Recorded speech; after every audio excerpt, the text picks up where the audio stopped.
Philosophy Hour. You like that because it's still kind of like full moon vibes. I did not continue with what I started last night. Clearly, that is a project that's meant to take longer than a day, but I got the start, the finish, and the in between. So everything else is but details to figure out as I move through the weekend time itself. So I don't want to hesitate too much to say that I think I am going to stick with the Halloween Oracle this evening. I think we're going to see who shows up. This is the wrong bag, so maybe we'll do a little bit of Thoth deck. Boo. These are so boring. This blue lighting tricked me.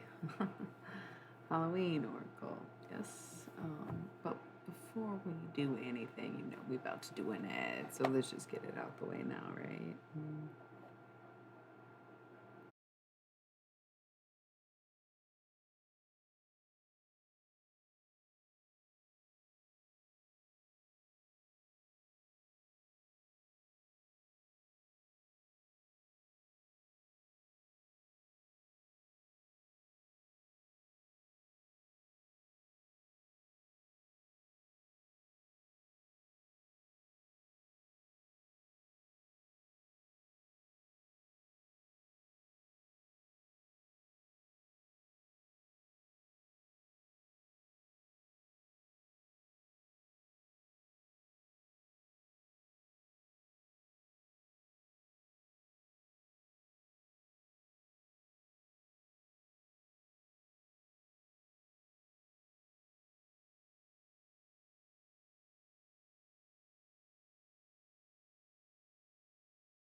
Oh, okay.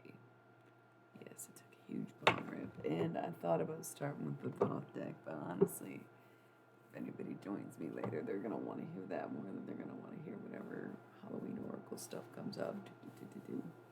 So I am going to most likely honor the fact that I pulled this deck out for a reason, but right now I have the urge to fall asleep, which could indicate one, that I'm tired, or two, that somebody's trying to get through channel messages, which I did promise that I would call John Lennon this evening, and so I think I have to honor that before I fall asleep and get completely possessed. It's also been poetry evening. Yeah, been debating on reading some of the poetry written about me. There's some that I have written down and some that I've been sent. Just very adorable, isn't it? I love poetry. But we're going to stick with the Halloween Oracle before we do anything, because that just seems to be the most prominent. I cannot get Revolution unstuck from my head, right? Especially that intro scream. I want to cover that song very badly. And say you want a revolution, well, we all want to change the world. Tell me that it's evolution, well, we all want to do something, but it's your mind that hates, and you want to count me out, and it's gonna be alright, alright. 420, bro.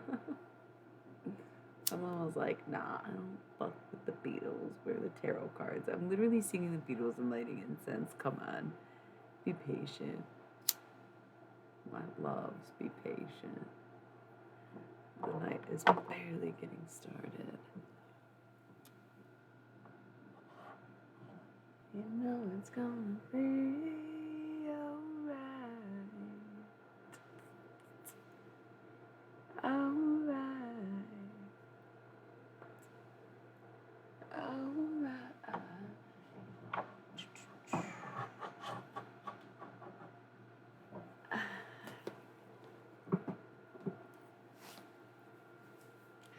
stay true to the clown core god vibes. What was that? Oh no. We're losing poetry. Okay, I have too much stuff on this desk right now. So what's up, everybody? Intermittently, she had to rearrange some things. You know it's gonna be alright. I have a strict rule about not letting anybody else in channel watch me eat. I just played an ad and I also just looked at this chocolate. I'm not saying you're gonna be an exception this evening. But I am saying I'm going to eat this chocolate.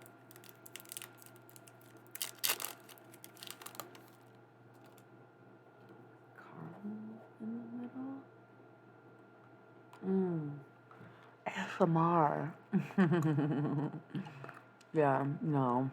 You could watch me eat for free. No, I couldn't wait. It's chocolate. A chocolate square a day keeps Sarah Paulson at bay. ASMR. Or is this mukbang? How does that work? I'm almost done. Oh, I'm just kidding. What the fuck? I'm not very good at this ASMR stuff.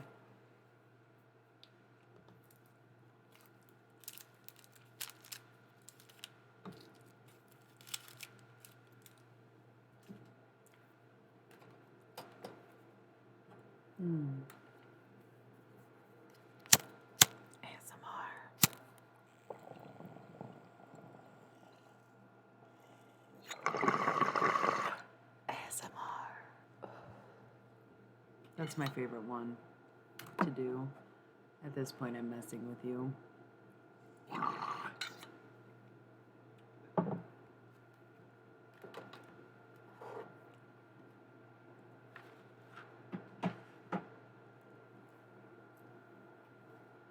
My reading space got a little crowded. Just happens, I guess.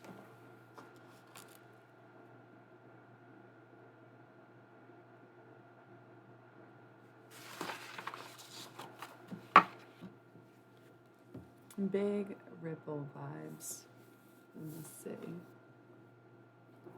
If my words did glow, but not that part.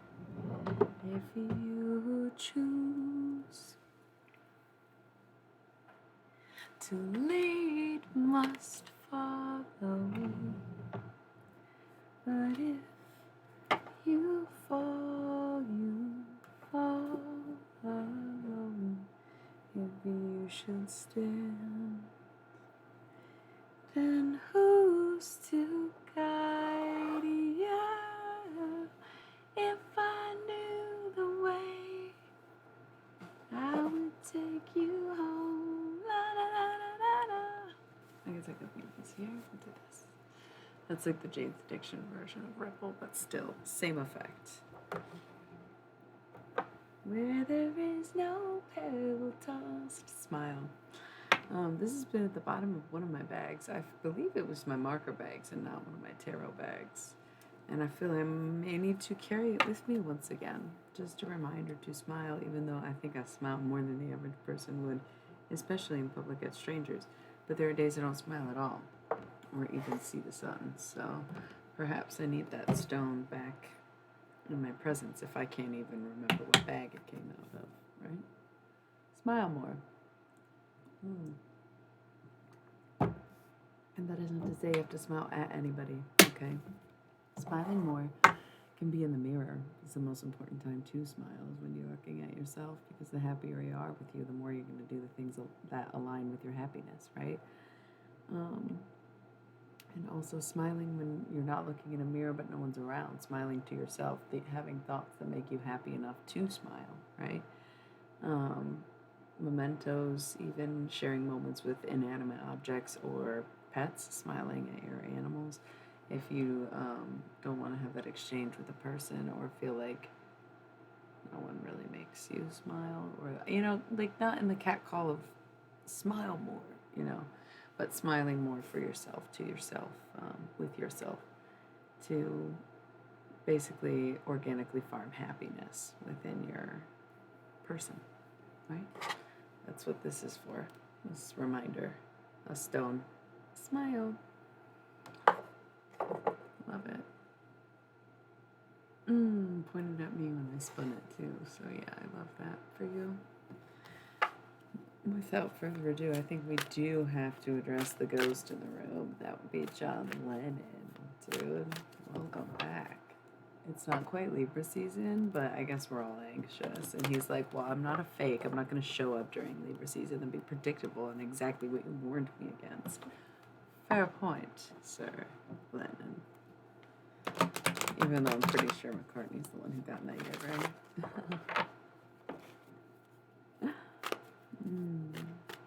I do love myself. Why do you ask?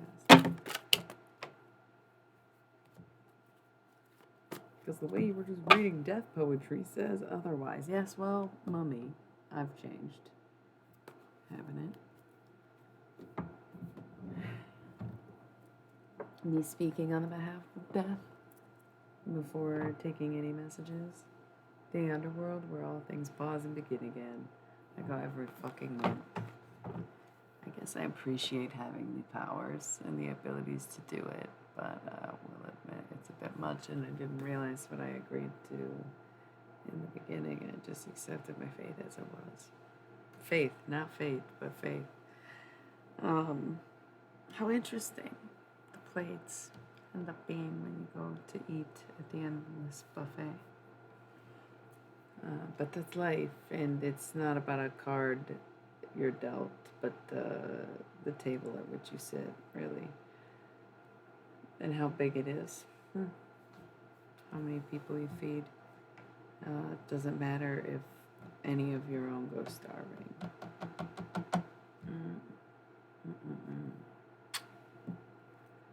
I guess that will be on my grandma. That's what it felt like. That's why I said a personal run, but not more than that. Mummy. So I've changed. Have you?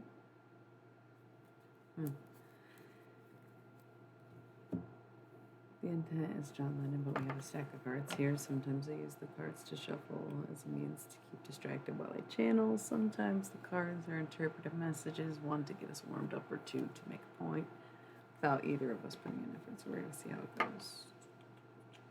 But revolution is staying on my mind. It comes up a lot when I'm about to do tarot, and I do kind of laugh to myself about doing like a terrible cover of that song where I'm just like screaming and very out of tune because my voice has been all over the place lately, and I embrace that shit. So I think it'd be funny.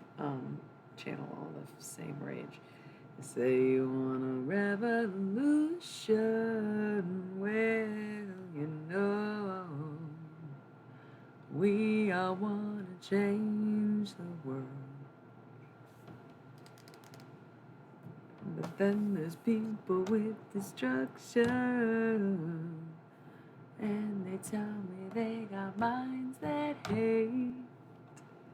But you know it's gonna be alright. Alright. I don't know why that song is very, very prominent in this. That's what my first tip off was to just be like, fuck it, let's do John Lennon. We're getting into spooky season, and last year spooky season was all winter long, and we vibed with the Halloween Oracle over on my Instagram lives. You can watch all the old videos on @IllyMilly, but I use the @IllnessThags account, so follow both. I don't give a shit. Social media is weird, and I get that it's proper marketing for anyone in my position, but at the same time, for fuck's sake, is it a fucking weird stipulation to being existent in this world, because it's not even restricted to any particular industry, is it? Anyways, fight for your right to party. So, tag teaming. Death, the eternal cycle begins here. Scorpio vibes too. Scorpio season's gonna be lit because it's spooky season and it always is. We got the lamp, remembrance, honor thy father and thy mother vibes tonight. Usually just to represent any candle in the wind, so to speak, anybody you want to talk to, but this for some reason has paternal energy over it. And I'm getting the phrase honor thy father and mother more so than the typical remembrance of a loved one coming through. So that might be a particular message, or is just even in the archaic way of any kind of familial or religious dynamic would be, as it was a commandment. So perhaps if your parents have passed, or if there's a religious tone to something, honor thy father and mother comes up with this lamp card, remembrance. Oddly specific. Usually it's overall any kind of loved one. But we also have dawn, the light after the darkness. So perhaps as someone was moving through currently or at this time, it's like a smooth transition into a new life. But it's also this life looking up after a period of being down. So, don't forget that new blessings come with each passing day, whether we realize it or not, whether we are presently aware of them or see them later or recognize them as they were rather than in the moment catch it for what it is, right? We're like, oh, wow, that was actually miraculous that I lived. It was miraculous that we met. It was miraculous I was at that time and place and bed. Sometimes you don't realize when you're there in that present moment that it's exactly where you need to be, right? Apple, risk and reward. The thing is, you will never know until you try. If you don't risk taking a bite, you don't know what that apple tastes like. You don't know what the result's going to be. Without that leap of faith, leap of faith, leap of faith, leap of faith, leap of faith. Oh, she's like busted out into musicals. I can't with her. A Broadway nerd? No, thank you. Too bad. It's my tarot oracle channel. You'll never know until you try. If you can't put it all out there, then you can never get back what you deserve or earned or like, right? And the veil. So things are thinning out. It's about to be wild. It's going to be ghost town. It's supposed to be spooky season. It's almost like a heads up when it's coming from us where it's like, I better pull out the Halloween Oracle now. I've been trying to cut my bangs already. I usually wait until October, at least Libra season. I'm impatient for it. It's strange because I love summer, but even I was a little more concentrated on this time of year because it's the harvest and I was working very hard all year long, and I'm hoping, to be blessed with my own benefits, but who knows? Maybe I fucked up. Maybe I made the wrong steps, wrong moves, plants, whatever, and who knows where I'll end up, but I hope for the best and pray for myself and everyone else to turn up positive and in abundance this coming fall season, because it is Libra season, the harvest, approaching fast. Summer went by in a flash. I hope it was enjoyable for everybody. Got real charged up and energized from the sun. But the veil, right, is thin come winter. And fall is the time where everyone is open to it. They open the door to the other side during September, October. But what people don't realize is once you close that door come November and you want to have Christmas, this is exactly how Jack Skellington ended up in the wrong realm, right? You close the door, but the veil is so thin that anybody can walk through it. And so they're like, oh, it was nice of you to invite us, but now we're just here. I thought maybe we made that clear by telling you. You do? I don't. Listen, Christmas at the Zoo, best I can do. My favorite Christmas movies would be Almost Famous and Die Hard. I don't know what rings holiday to you. I was never a fan of Christmas. I think red and green is the weakest color combo. I feel like we've had this conversation before. We've probably dreamt together though, even though I don't know what you look like. I'm sure you've been there. Jesus. I actually had a really creepy, interesting theory. Not that I wanted to run by you specifically, but I thought about my dream squad out here who's like, oh yeah, the patterns and stuff. When I was talking about that, I feel like you were there and you were like, wow, dimensions, and we talk about dream stuff, lucid dreaming, all that shit on here, even like dream magic. That's you, right? We talk about that. Hello, by the way. I don't know how long you've been tuned in, and I know you're probably working, so you can't like be full focus, but the dream sequence. I don't know. I was having some interesting thoughts about that, but we are mid Halloween Oracle, anyways, so we can meditate on that, discuss it at a convenient time for everyone. So, yes, you might see visions of the future. That's the thing. Death is like an ending, but it's also control as much of light being or life uh, operation, right? So it's like equal parts life and death. Yo, I have, dude, this crazy shit. Let me get through these cards. Scrying, intuition. This is a time where things become liquid, and it's like not even about trusting your intuition, but knowing that you hear things or knowing that you see things. And like, I don't know, I was reading about the clairs, just randomly meme formatted, probably, right? Just scrolling. And I know claircognizant and clairaudience and clairvoyance and blah, blah, blah, but they have all the clairsentience. And it's like, yeah, I feel like most of the time, don't one come with all, or maybe I, practiced for a long time, achieve these things, right? So it's hard to get by in an everyday, ordinary life when you have a job status like mine, I guess, local necromancer and sex witch or whatever scary titles, right? But I was thinking about the dreaming thing and how, like, yeah, I mean, that lucid dreaming journey started for me when I was a child, and I guess it's escapism or the fact that I read a lot of books or watched a lot of TV, maybe, and active imagination.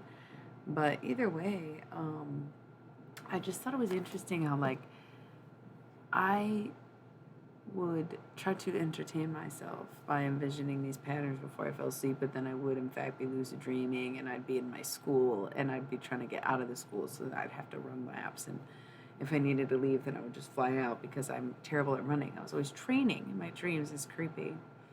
Um, and I was actually thinking about the anchor story, which was real life, but I had a lot of school nightmares because it was like training. And then as I got older, I kept having the school dreams. But, in my teen years, I dabbled with things like marijuana and other illicit substances that don't need to be spoken of necessarily, but would also gateway you to lucid dreaming. So when you start talking to people of that culture and they start saying things that you were doing as a kid, you're like seeing the cross between not being drugged necessarily, but I mean, I don't think it's odd to think, no. But to think that you could naturally or just imaginatively, right,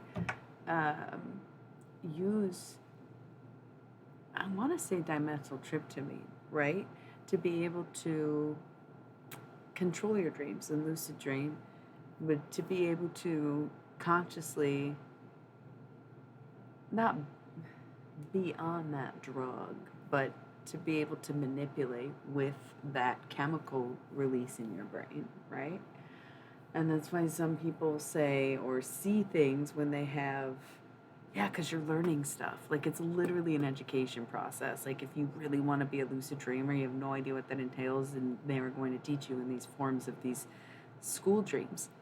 That's why a lot of times you'll see some certain figures from your schools, but it's like being at a new school, but a familiar territory.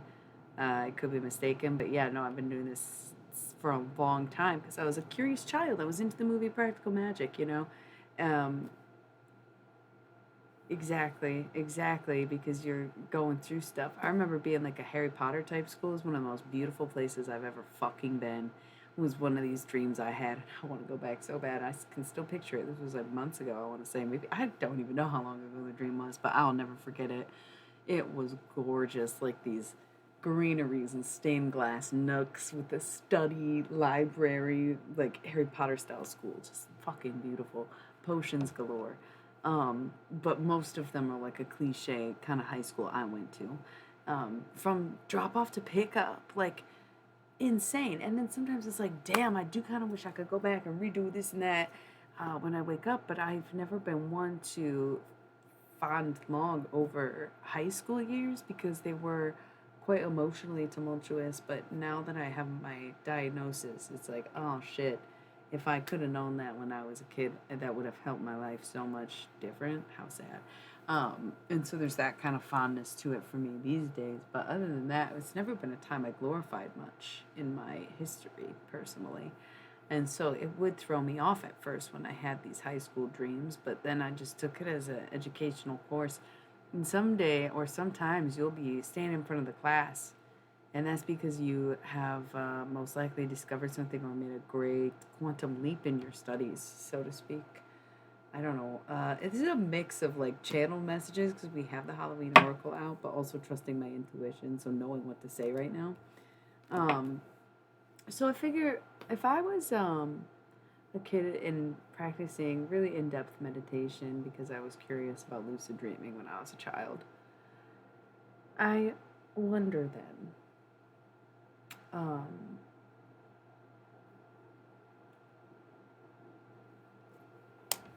if I was lucid dreaming and someone was using tools to help them not necessarily lucid dream but lucid live, if you know what I mean, right? So we're on two different journeys of the same trip in different ways. Do you think it would be possible? Right? I guess that was what the theory was for me, where it was like, my I embarked on such an innocent journey of my childhood, and yet here I was, faced with a whole proper person. Kind of confusing, but then in retrospect, when you think about how other people come to know these things, is either through very intense series of religious meditation, which I did grow up in a religious, not necessarily household, but um, educational system, right? So the idea of prayer was heavily pushed upon me. So I would be in a deep state of prayer, which I think is what led or allowed me to these higher states of meditation, is that I was praying and like becoming in touch with God, and God for what I saw him as, Christian white guy God, versus the God I've grown to know and love now, the neon monster in the sky, was the same God perceiving my prayers, right? And honoring who I was, right? Even as a child. But I'm wondering if somebody took drugs to see God. Could you meet up? And then it's like, yeah, what would you do if you saw a child out there? That'd be fucking crazy. I look back at my notes and I'm like, huh, curious things. Before we get too deep into it, I'm gonna roll the 60 seconds because I feel like I maybe said too much, but it's Fullosophy Hour. We're getting into our emotional shit. We're unpacking some stuff under the full moon and releasing it and just wondering and being curious and mysterious because it's just how we water sign placements are so cute. So, BRB, let's cool it a little bit, see if John Lennon wants to say anything. But the collaborating has been a delight for me, I must admit. So, we'll see how it goes. Thanks.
Okay, is it just me or does it feel like that went by in a flash? I'm back already. Who knew? So the last two cards I had in this pile before we get too distracted with my abstract concept between what is a dream and what is a drug, a time traveler's blog. Oh man, but how good did that sound? Like I'd listen to that. No, I wouldn't. I don't listen to podcasts. The fuck am I talking about? Listen. Just keep streaming, alright? Shut the fuck up. I'm sorry. The wake of Sarah Paulson is such a weird attitude. I apologize. It's been a rough few days of battle. I am continuously traumatized month after month having this female body. Not gonna lie, after 20 years, no, I'm not used to it. The blood clots are just a bit much, and it makes me sad every time. And then I become angry because, like, not everyone understands. Not even everyone who understands. Let's not get into it, but please excuse my brutish mood. I wish I was a man right now, and sometimes all the time. Yay! Relax. That's what John Lennon is for, right? Kick back and relax. We actually decided, two of us, a long time ago, that I would come back as a woman. Not that we are the same person, but of kin, because we decided that if we were truly meant to be and was as strong as we believed, then we would stop at nothing to reconnect in this life, even if we had nothing to do with each other whatsoever in the 3D. We would find each other as family, and that is why I'm a Lennox. That's why he came to me during a time in my life where I needed somebody. It was beautiful. That's what I'm preparing to talk about. You're a wonderful being. What the fuck? I just opened my eyes to that. So I'm being encouraged to talk about what happened. It was 3 years ago, and I'll get more into detail when we get closer to November because it'll make more sense as I get closer to that time. It'll be more even cathartic for me. But John Lennon started Libra season October. I wasn't expecting it. And it's odd. I don't like to point fingers or jumpstart dates or be too specific because I don't like not telling my side of the story, but like I really prefer to get zero people involved with my shenanigans or bullshit, but it is my spiritual journey, so it does feel like my place to say shit. So I was at Desert Days 3 years ago, and honestly, 0 out of 10. I'm kidding. I was a mess. I was on my period. I get like that. It's crazy. It sucks. It ruins things for me, but also overall the vibe was I'm more of an electric forest kind of person. Desert Days was very too chilled, calm, and everyone wanted to be so damn cool. I don't understand it. So I was just walking around my dopey nerdy self, looking to get fucking wild and freaky and ridiculous. But of course everyone's like, no, gotta be impressive at all times. And I'm like, all right. I mean, I appreciate going, and I really, really did love the people that took me, even though I don't even stay in touch because it got weird. The weekend got weird. And I'm not really there to discuss that in particular just now. But one thing is that, once again, I don't like to put names into anything. But I didn't have this deck yet because this was 2019, October, probably 13th, 14th, 15th. It was some full moon in Aries, 3 years ago. I was there Saturday, Sunday, Monday, Saturday, Sunday. I can't even remember. I ended up with strangers. It was very interesting weekend. Very emotional because once again, traumatizing really. So, point being, there was a dome and there was some people talking in it. Like, of course, there was a Lennon and a close friend. Okay, anybody who was there knows exactly what I mean, but I'm not trying to say names or anything. So I sat out. I looked in and I saw them, and they saw everyone. And I sat outside the dome and I thought about John Lennon, which I'm not a Beatles fan, but it was like felt appropriate enough. So I sat there with my tarot cards and I shuffled and I wondered. And I think I brought this detail up, but I didn't say all of that detail the last time I brought this up. But it was like the first time I'd made contact, not with any deceased person, because I had definitely channeled a few random messages in the past before that.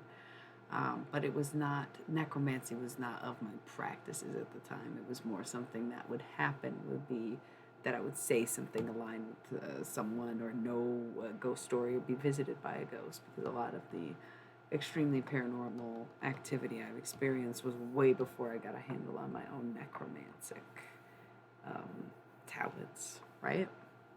So, very organic experiences, but at the same time, way scarier when you don't really understand it, right? So I sat there and I was thinking about John Lennon. It was Yoko should have left John. Cool, we get that. Yeah, he was abusive, whatever. That's why I never liked the guy. So I let it go. I didn't push it. I didn't pursue anyone. I was respecting the space, even though it was a very heavy kind of like draw to the whole thing. And it's none of my fucking business. I had no idea why.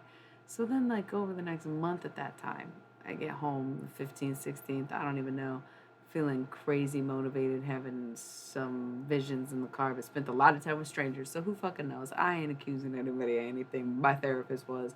I'll tell you what, because she's like, the fuck? And they actually thought you were schizophrenic or whatever. Yeah, okay, no. Not the same thing, but okay. Once again, we're approaching November. It's been 3 years. It's about time I just say anything, right? And it all comes back to aliens. I'm like that guy or Charlie. Same vibe. Doesn't matter. Just hotter. Uh, excuse me? What? I know. I know. I know. I know. Relax. I had to take a few days off because the bloodbath, it gets wicked sometimes. I can't even bother moving. It's just too much and I can't sit up for too long. It's draining. Headaches, migraines, etc. So I come back with very fiery, fast attitude where it's like I'm making up for lost time. I'm over it, right? Coming at you full force, saying everything I need to say, very too fast. Even when I was reading poetry earlier, it was like, yo, what did you just say? Can you read it again? Because I'm trying to remember every detail. Came home, again, slew of strangers, saw some weird shit. I didn't really consume anything I thought was weird, but could have been at the time. Who knows? Seemed all square, but you never know. And it's not that I didn't trust in the moment. I had to do what I did to get by, and I put so much trust in complete strangers that who knows, really, right?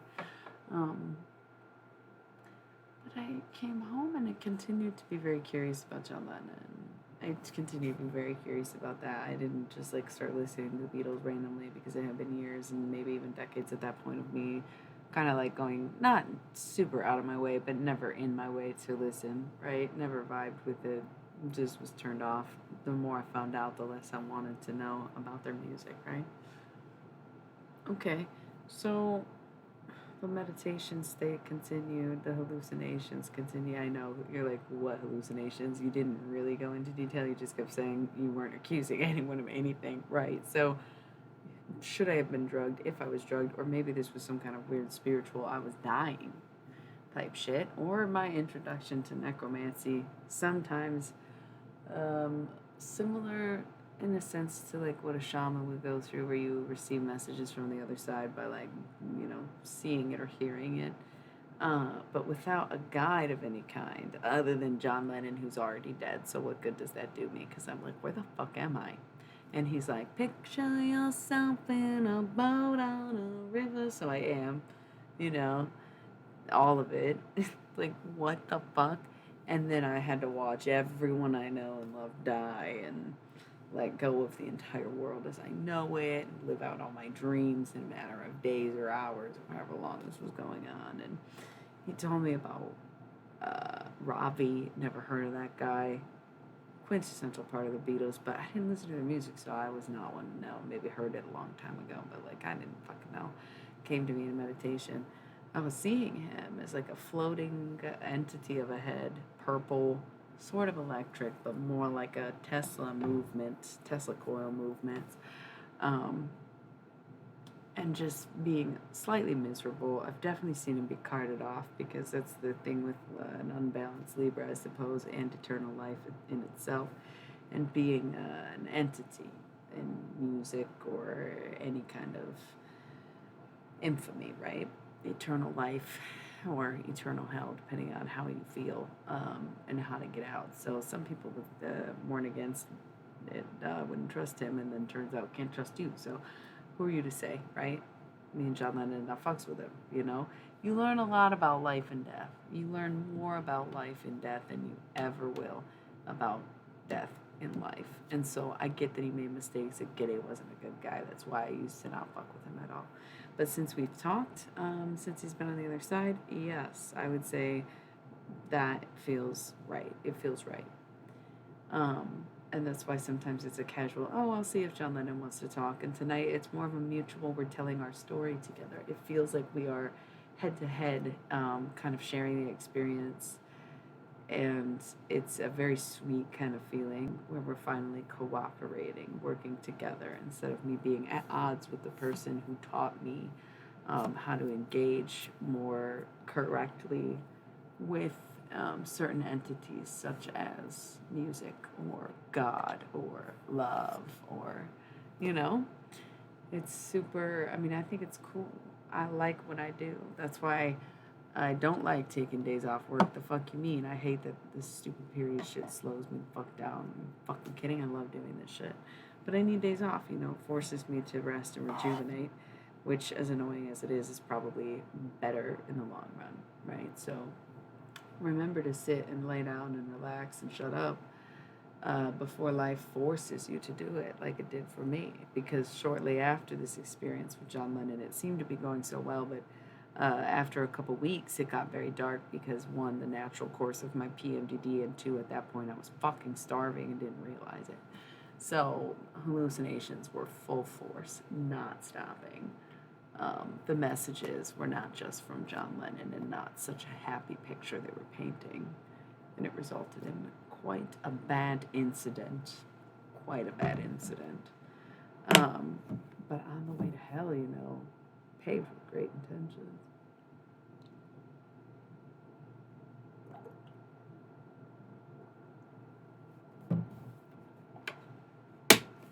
So,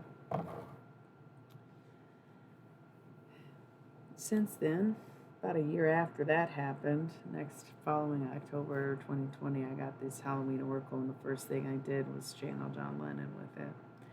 Did like a each sign pull reading. Oh man, it was in Murder House. It was so beautiful. It was just such an epic year. I'm not even gonna lie, it was great. I'm sorry it sucked for everyone else. I was having a pretty shit everything. So for me to have felt any type of closure that month, year, whatever, it felt good, to say the least. And I hope that everyone experienced something of a cleansing or a closing that left them feeling maybe sorrowful but whole. Might be moving into more channeled messages for the evening. Blackbird singing in the dead of night. Take these broken wings and learn to fly. I'm singing that because Night Song is here, Hidden Talents, right? So I was thinking about a bird, thinking about the Beatles. Hidden Talents, of course, I love to sing. Voice is shot, don't judge me. But it's also nighttime, right? Night Song, Hidden Talents, but also messages, the Cardinals. And Barmbrack, sweetness and synergy. So after harvest, what you've got left over, you bring forward to the community, and you see how you can work together and equip each other with the breaking of the Barmbrack and sharing the thread of the harvest and working as a collective to get the most out of what you've worked for all year, right?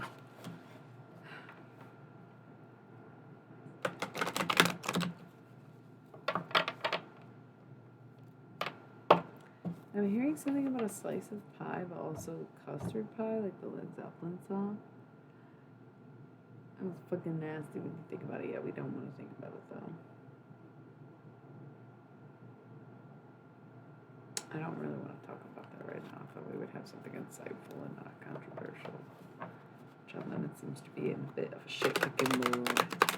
Kind of digging the vibes of the Jim Morrison stuff, but that's not really your shtick, bro.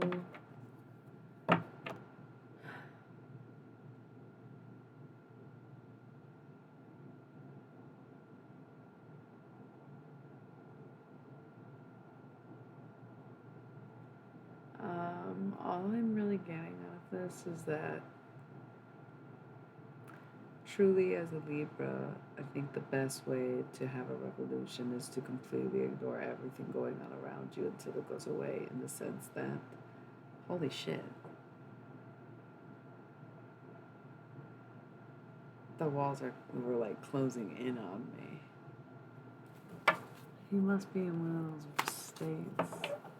He gets these like liquid, like Mad Hatter vibes, and they'll take him away, kind of. And it's like these crazy eyes, and he's not always like that. And it's not to fix him; it's just the balance of eternity, where it's like it's not all perfect, but it's not all terrible either. It's a lot like life, but longer. And everybody's got a purpose, and everybody like serves their time. This is basically the Hare and the Mad Hatter having a fucking tea party right now. So, everybody serves their time according to what they wanted out of life. So if you're the first to go in your family, or if you've got a big operation going on, you run a company, whatever the case may be, and you pass away untimely, soon to whatever,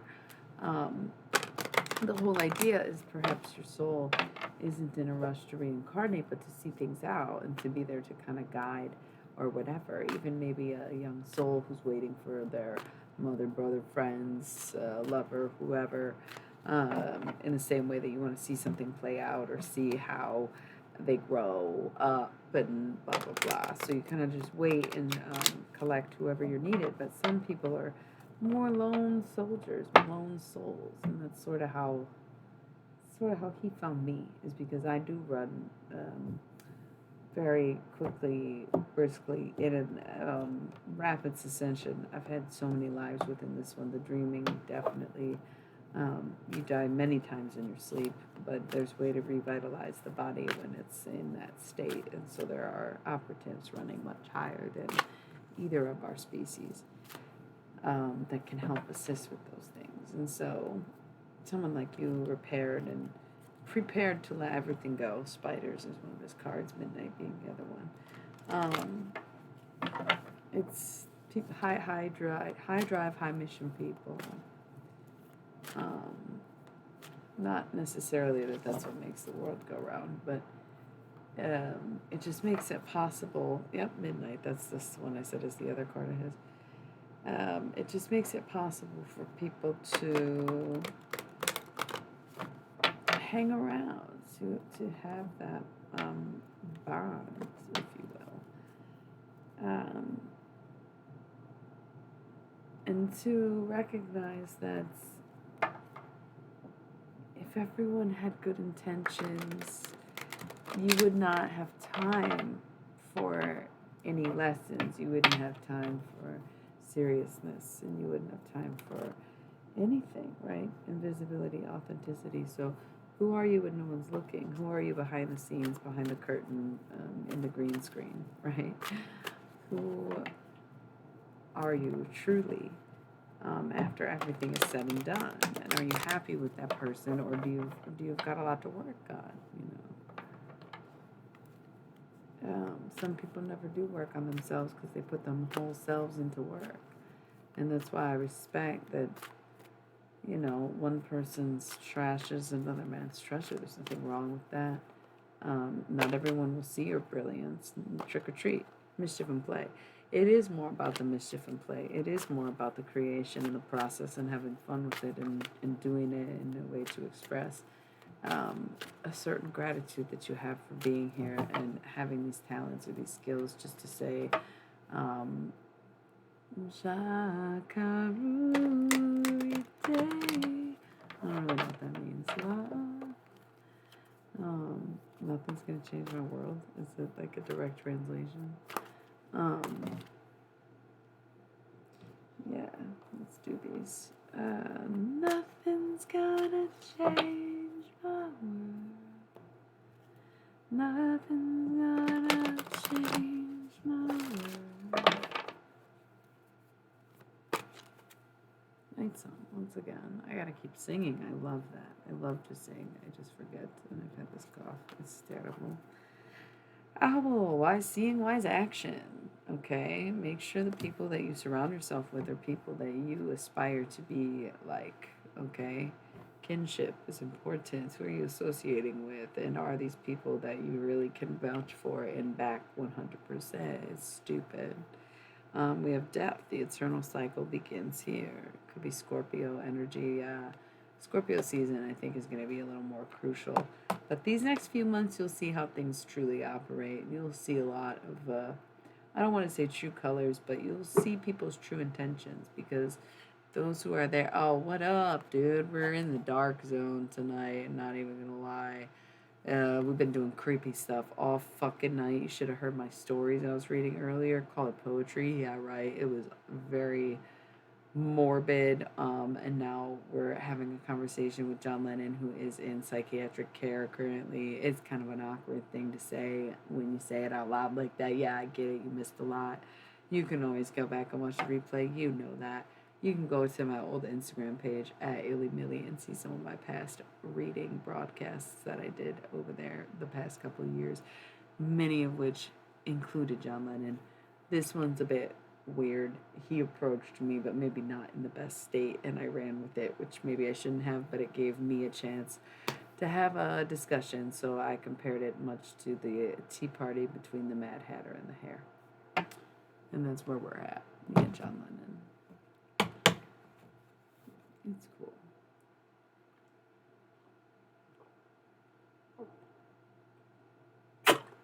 How are you?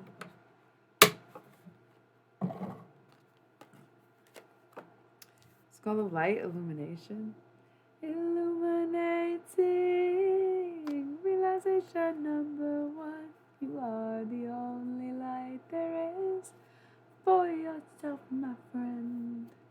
Midnight, the most magical hour of all. That's the John Lennon card. Apple, once again, risk and reward.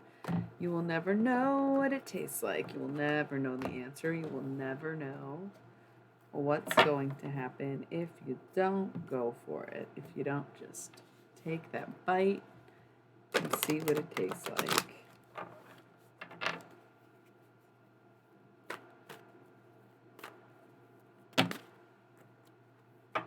Vampire emotional intelligence. Be careful of people who drain your energy. It is a hard concept to swallow because you cannot imagine why anyone would want to be boring or drain someone of their energy or take something that they aren't given. But there are people like that, and maybe they're not even people for all we know. Could be hybrids or any kind of fucking otherworldly creature. And forgiveness, reducing burden. Try not to hold it against anybody for doing that or being that way, especially looking at office people. And that is so cliche, Colin Robinson, but still. And Lady de los Muertos, leaving me a tip. Whatever form of tip you think that is. Tonight's getting our shuffle on. How are we feeling? We talked briefly. I know, right? I definitely believe in mythical creatures to an nth degree. I even think maybe we're going through cycles of it and we end up evolving into dinosaurs before the process starts all over again. And that's the function of the expanding universe, is that it's just layers and layers and layers upon layers, especially when you factor in something like a volcano that could just bury us and all of our skeletons. So, yeah, what's up? I'm really digging the Halloween Oracle. We're slowly shifting into spooky season. We are embracing autumn the best we can. We are getting ready, diving in. How is it going? How's it going? How's it going? The lamp, remembrance. That's okay. Yeah. I feel like I keep seeing the same fucking cards. Look. Risk and reward, death, and the lamp. Like, lots of the same cards. Granted, there's only 36 of these, but it's still uncanny to see so many repeating as frequently as I've been shuffling these.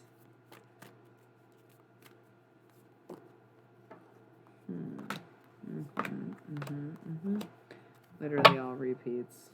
Scrying, intuition. You already know what I mean. You already know what I'm talking about. We don't even need to talk to anyone in particular, but there is a sense of conjuring here, okay? And there is this preparation to get acquainted with what's on the other side before the veil becomes thin or the door opens. Because once again, we let death in during this time of year because we celebrate spooky season. The trees are dying, the earth's dying. We understand it's a hibernating experience. And we put the pumpkins out and light the lamps and have these remembrance, right? And we welcome the scarecrows and the colorful leaves and the dead things, right? I love Halloween so much. I forget. I feel like last year I wasn't as into it because I was so into summer, and this year I'm not so into summer, so I'm embracing the autumn already. Where my bangs at, bro? Oh, I just want to be a sexy punk witch again, right? Um, oh, I've enjoyed it on so many levels in so many ways, so many different things that I've done for Halloween. I think top 5 Halloweens was going to see a Rocky Horror Picture Show Shadowbox double feature with Repo the Genetic Opera playing before it and taking some very good lysergic acid diethylamide and smoking some weed as a teenager and going dressed up as a mad scientist, and my boyfriend at the time was a blind guy. She blinded me with science, which maybe is an inappropriate joke, but at the time it was. Yeah, yeah. I didn't really love Repo tripping like that. Yeah, cliche, suck my ass. It's a cult classic. Um, just kidding. Also, um, I don't think I've ever seen Repo again. I think I only saw it that night, and all I remember is Joan Jett. I forgot about Paris Hilton. Like, it was very surreal. Rocky, though, was fun, but went by fast. So, before we get too in, I've been dealing with my little allergenics. I might just take a quick break so I can clean myself up a bit, blow my nose and whatnot. So I'll be right back. I mean, we'll get back to these cards, but I'm seeing a very strong repeated pattern where more like sniffle and sniffle. Strong repeated pattern of like the future is becoming very apparent, and if you are getting visions of something, it is most likely the real deal, and moving towards it would only benefit you in the short and long run. And if it's coming to you now at a time where we are releasing so much, hey, Pisces full moon, how you feeling? Scrying again, intuition. Barn break again, sweetness and synergy. Night song, hidden talents. So yeah, I'll be right back and we can talk more about this. Werewolf, exploring wildness. There we go. That's one we haven't gotten yet. Okay. Chit chat. I'll be back.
Oh my gosh, y'all.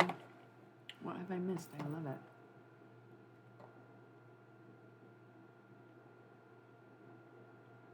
Oops. Hello.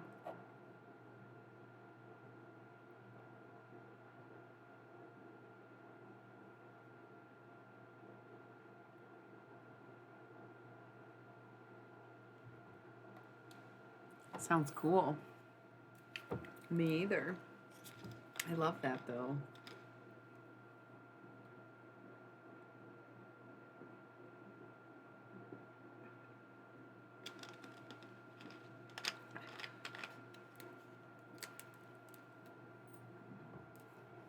Wow. I'm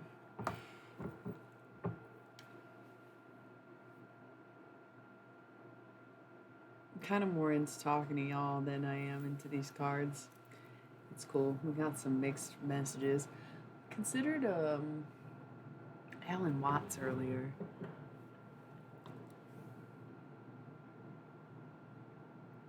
That's what's so funny is like, yes, that's the vibe lately. Is like, it's almost like getting back to our roots. Are you talking about the tarot cards or something completely different? Yeah, I am also curious about this update. I have that kind of TikTok trend song stuck in my head. I don't really know what it is, where it's like, it is sometimes when I don't do that, and about you. I don't know if that's relevant to someone on here. It's not so much to me. Thanksgiving. I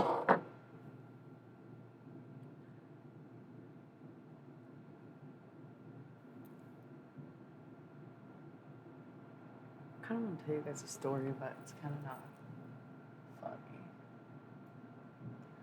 Not that everything needs to be funny or anything, but man, I feel like I could chug this pop right now. It's like, ew, chug a what?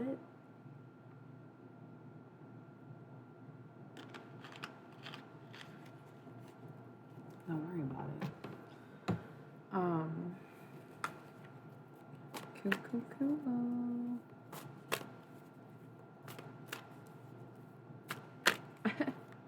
I just got like a notification. This is Meow Now, and I think it's somebody streaming, but it's cute to me. Ooh, werewolf exploring wildness. Hell yeah, scrying, intuition, barnbrack, sweetness and synergy. The witch. Okay, it's time for me to take over. Yeah, cool. Okay, I wasn't sure what the vibe was. And John Lennon is still definitely present, but he's just part of the conversation. It's not like a direct channel message. Once again, it's not necessarily Jekyll and Hyde vibes, but because he's in this little insanity loop, it is a little bit like that.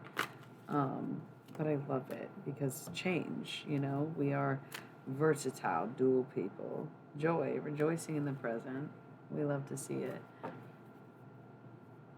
What do you mean warning you, and what about? Let's unpack that, because one of the things that came up, the first thing with this reading, was the song Revolution. So I get there is a lot going on and there's a lot of things that are changing.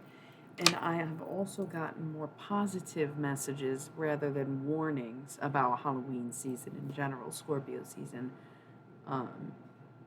being like the time where you start to see things for what they are. But I guess it's like, okay, no offense, Pico. Listen.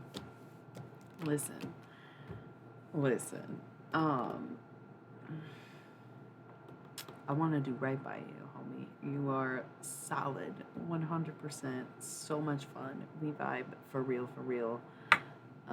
It's all family here, but at the same time, my peaky dough. There is this energy surrounding the harvest season, which is Libra season, with some people being like, yo, finally all my hard work has paid off. I planted these seeds months ago, maybe years ago. I worked so hard and delicately crafted my fields and poured all my love, light, and water and love into these plants or ideas that I've planted.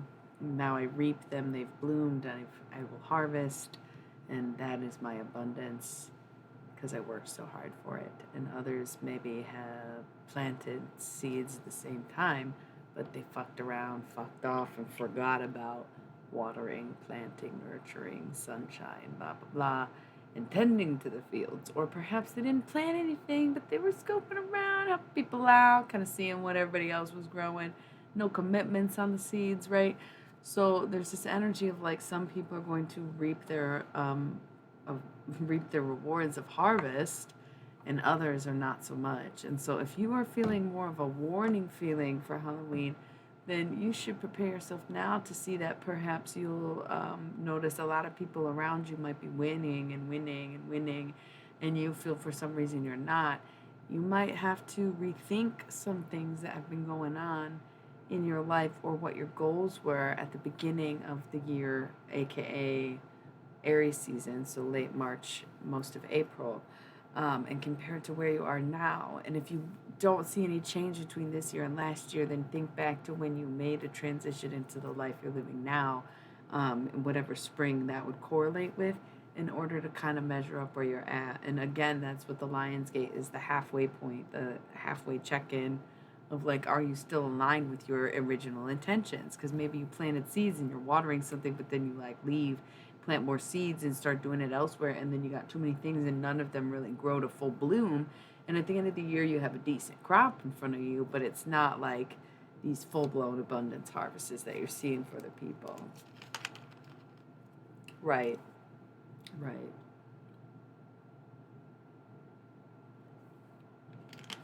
For sure.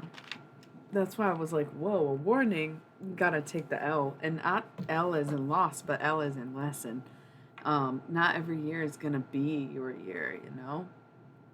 I mean, I had very high hopes and was very confident in what I was doing last year, and it really didn't, seem to make a discernible difference. But now I'm seeing the little blessings and seeing the smaller wins and seeing that my abundance comes in many forms.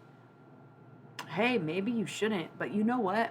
There's been this, it feels opposite for me and you, because you're saying Halloween feels like the rough time, and that for me sounds like the good time. But for me, Libra season, I would avoid doing anything like that or relying on someone too much for some type of communication or guidance during Libra season, meeting new people during Libra season, or old people returning to you.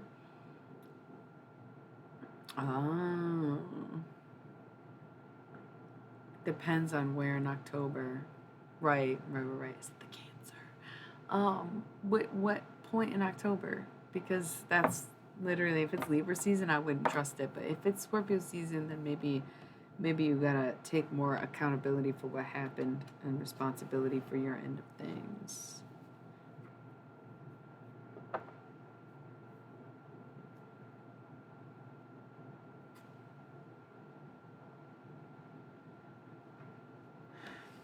That's funny too, because I feel like I get that.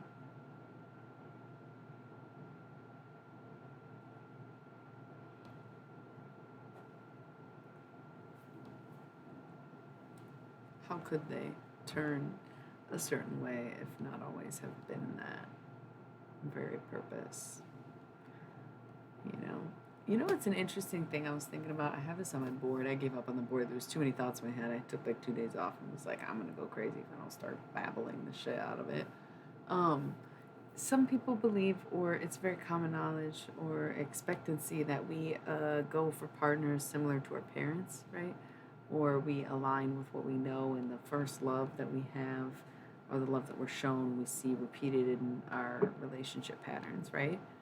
I was thinking, well, what about the reverse, though? What if our parents are supposed to prepare us for the partners that we are meant to have? Or they show us early on a version of who we are going to meet in our lifetime? Yeah, I know you're talking, you've brought it up before. Um,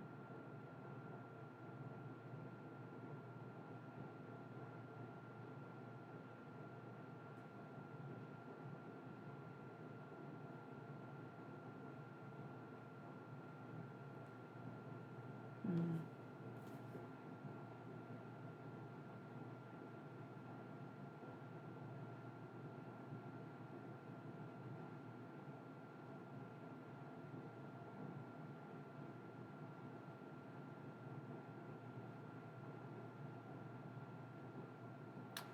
comment on that because I'm in the opposite boat.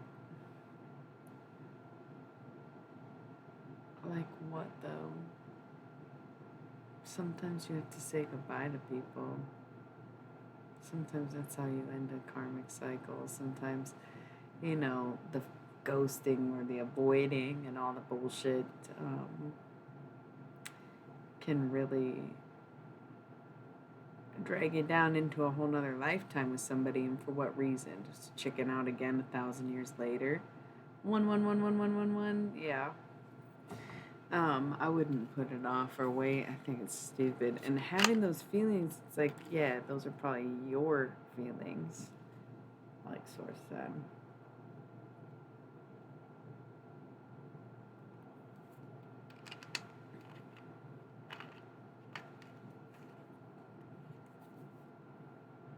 What did you say?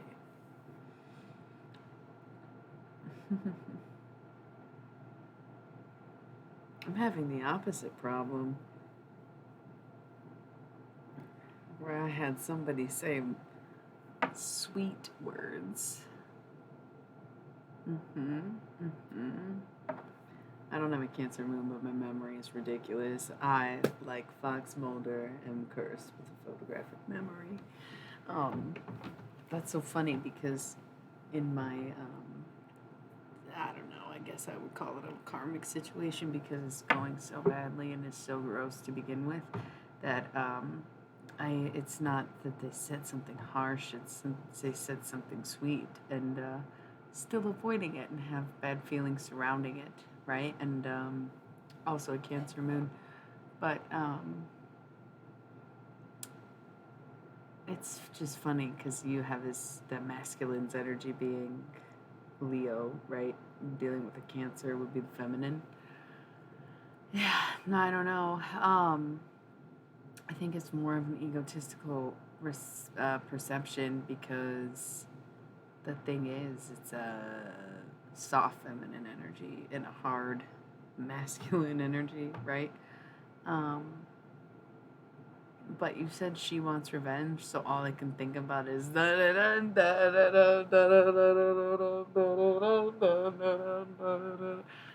don't know what the fuck they're saying. I want to hold you close, right?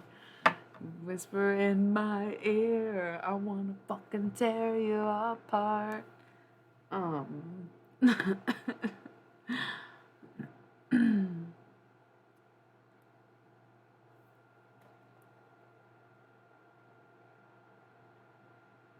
Yeah, I don't know.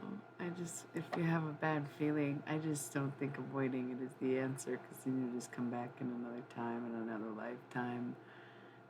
It's just, you gotta close it out or continue it. And it sounds more like you're avoiding accountability than anything. Because if you think she wants revenge, then you obviously did something to make you feel you deserve it.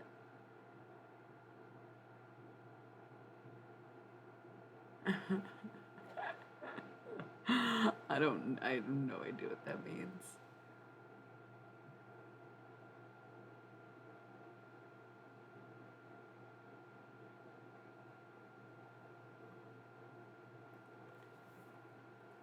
I don't understand the harm in third parties.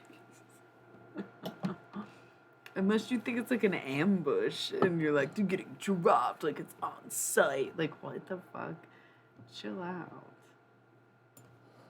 And that's the revenge. And she's like, look at me with someone else. Like, no, I mean.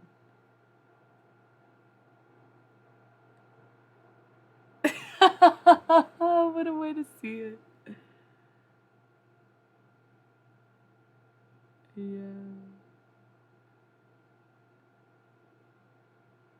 So you're like, okay, you're a strange person because like you use words like trip and then I never know. So what? Exactly. Sorry I missed your birthday. Here's a cake.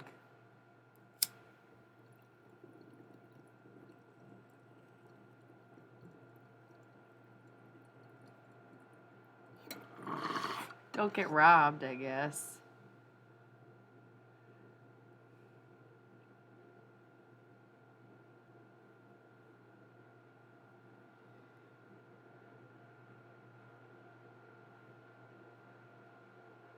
got the song stuck in my head.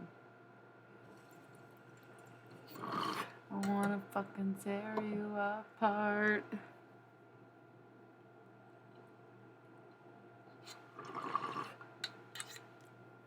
That's why I like having an aggressive orange cat on deck. Also an unsuspecting projectile weapon.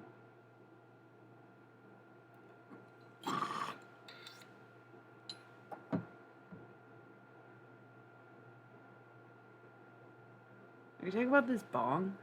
After I turned 23, is that how old you are?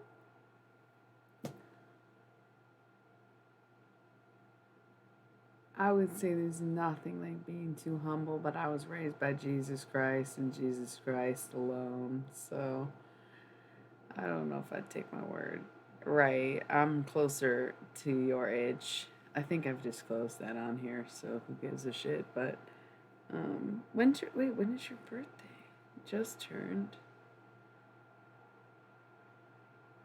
Yeah. Oh, not that kind. I was a Catholic school kid. We were bad as fuck. Saturday morning cartoons for life. No cable though.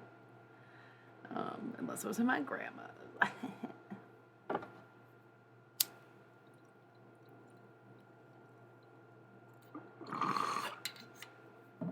I'm a Catholic, so we just show off for religion. Not even that conservative. It's more on the surface.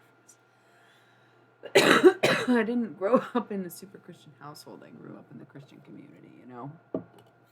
More strict than conservative. And not even that strict. The older I got, the more of an understanding we had. But I've always been very secretive. I think it's my Scorpio nature, really. I'm down with that. I love Jesus, dude. Drug dealing, gay, pimping ass, fucking alien. The fuck you mean? Such a cool dude. I probably make him too cool of a dude in my mind, but that's okay. You cannot hear these stories and really think that it's so asinine for me to feel the way that I do about any of it. Or any conspiracies, you know, where it's just like, I don't know. I get that some seem nice. Yeah, so true. Are you talking like this and stuff? Yeah, he's so dope. And he clearly was one with some kind of greater universe. I just feel like you can merit anybody's ideas or stories or conspiracies because in some aspect or some way throughout history it fits into not necessarily a mold but along the same lines or guidelines as any other stories. So dude, sometimes I really want to go to church randomly, even though like I kind of like finally got out of Catholic school. Like I'm never going to church again unless I absolutely have to, which is like weddings and funerals, right? But sometimes I just want to like go to church. Fuck it. Maybe I will just show up. What do you wear to church when you're like clearly a heathen, but you're kind of trying to be respectful while still making it totally obvious who you are and being a confirmed Catholic, knowing you can eat that fucking shit? I don't know. Okay, he was a child though, right? Wasn't that the whole point? He didn't know how to use his powers as a kid. Can you like lay off? But that's also why they didn't have a big chunk of his life in the Bible because they didn't want his human side to be accessible to other humans to realize that they were akin to Jesus in ways that they had not accounted for, being as he was God's son and they were God's creation. Yeah. Are you talking about his youth and what Bible? I don't doubt you, by the way. I like believe what you're saying, but like these were his little baby stories, right? It was pretty his right. Those are the youngest years, right? Or no? I think he was also an Aries, right? Because they say that he was born in the spring and died in the winter, and I don't know who made it backwards. Right. That makes sense. They don't, the Catholic Bible doesn't really have anything between ages 12 and 36, 33, 36, somewhere in there. So yeah, his teen years, maybe he was just killing people because he was an angsty teenager with the power of fucking God. And he was like, fuck it. Fuck you, my enemy. And they were like, Jesus, you can't be acting like that. And he's like, whatever, dude. Do you even know my dad? And his dad was like, I will come down and smite you myself. And he was like, fine. But I'm going to marry this whore. And then we talked about that actually a few streams ago, how whore was like equivalent to a secretary. Right. He's like, you're going to use the excuse like you're worse than your mother. Virgin my ass. Yeah. Yeah. Good old Joseph. Skull of Darkness, blind spots, but also joy. Rejoice in the present. So, I hate to say it, but yeah, I don't know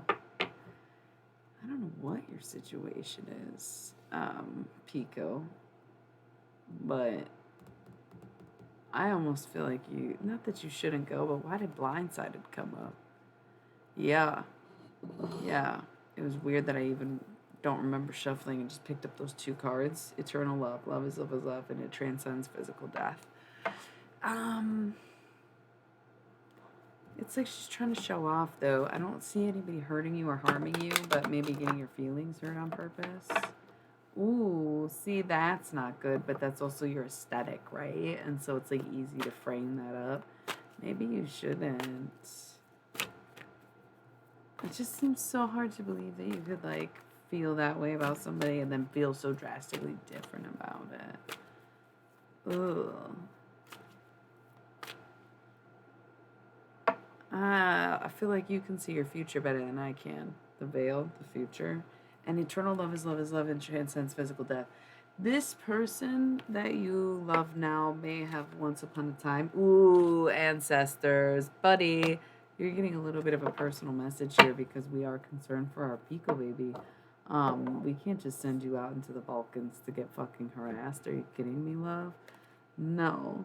You literally have people in your family who are saying this witch has done this before, but it's once again, it's not really hers or your accord. It's not some kind of revenge, it's almost as if she's messing with someone with ill intentions and they're not her ill intentions.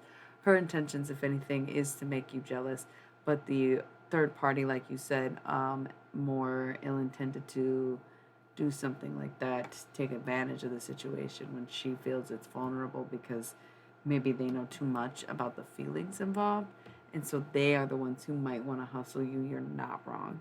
And I'm hearing it's because there's some kind of family tie where it might be like a relative of hers that she's going on this trip with, and so she wants to see you, but the relative doesn't trust you, but she's not trustworthy.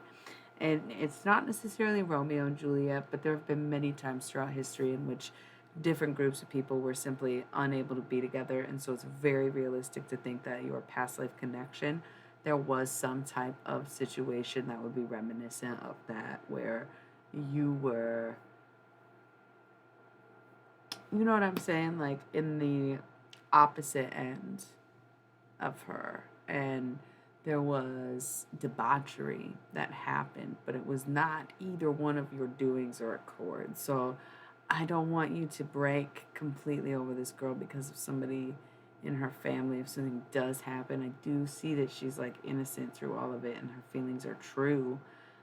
She wants to be able to make you jealous, but this other person is just like, nah, fuck him, kind of attitude. Her cousin or something, if that's a thing. So I gotta take my sweater off. I'm not even trying to put anybody on blast like that. What the fuck?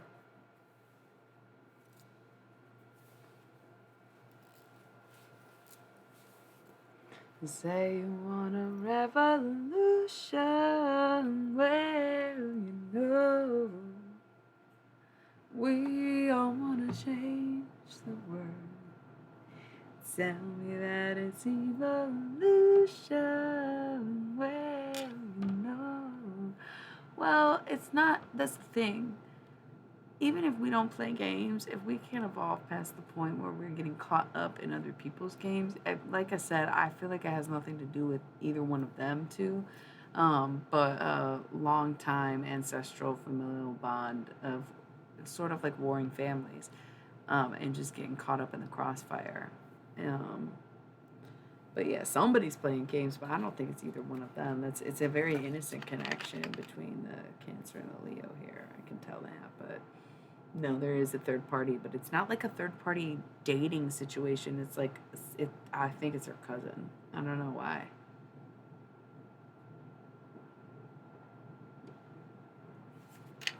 I'd be weary of her cousin, especially if they approach her during Libra season, which will be, I don't know, September 23rd to October 22nd. Yeah, it is. Dude, fuck it. We're talking, right? I have the Halloween Oracle out. We have ancestors looking at me. Can I just be honest for a second that it is so hard and so frustrating to deal with seeing these things? I don't think it's that, though. I don't think you have to move away from her entirely. It's just, I mean, if you live in two different countries, sure, this is the only time, but like, it's not her that you can't trust. She's just having a hard time discerning who she can trust. And so it's like coming up in ways that affect you.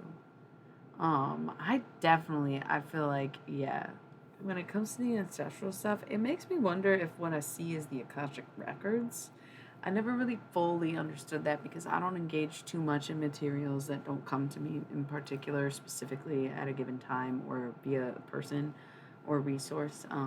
So I never really looked into an Akashic record, and I've never gotten an Akashic reading, though very curious about that because I feel like, well, my godmother does past life hypnosis, um, whatever stuff. So like that's cool. I've done so many of those sessions and they're super eye opening. Before that, there's just been certain people in my life where I meet them and I feel like it's usually when it's a more carnal or intimate connection, that triggers it, or some like even kissing alone might trigger it, where I don't know. It's interesting. It's interesting that I just randomly will have these like past life connections.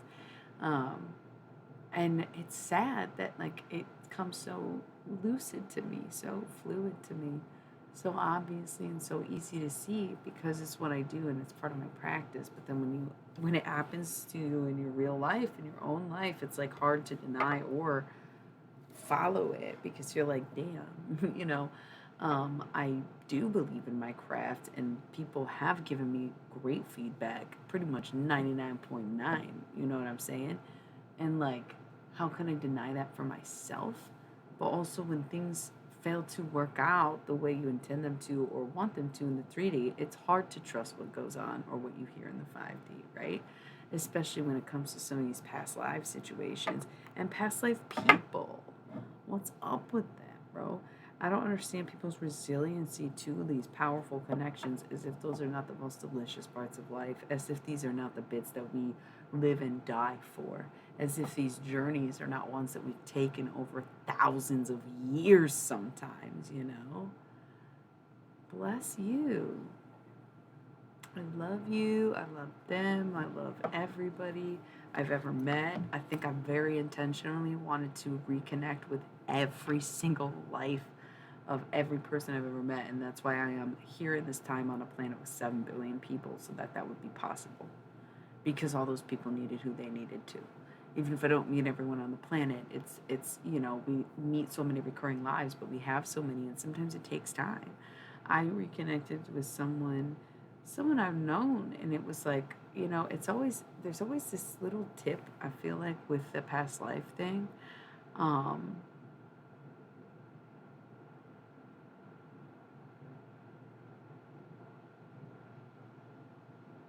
Bro, motherfucking Rasputin in this bitch. What the fuck? Not you, just what I'm dealing with. Really, it's almost irritating because it's like you can't even focus. You don't even know what you're doing.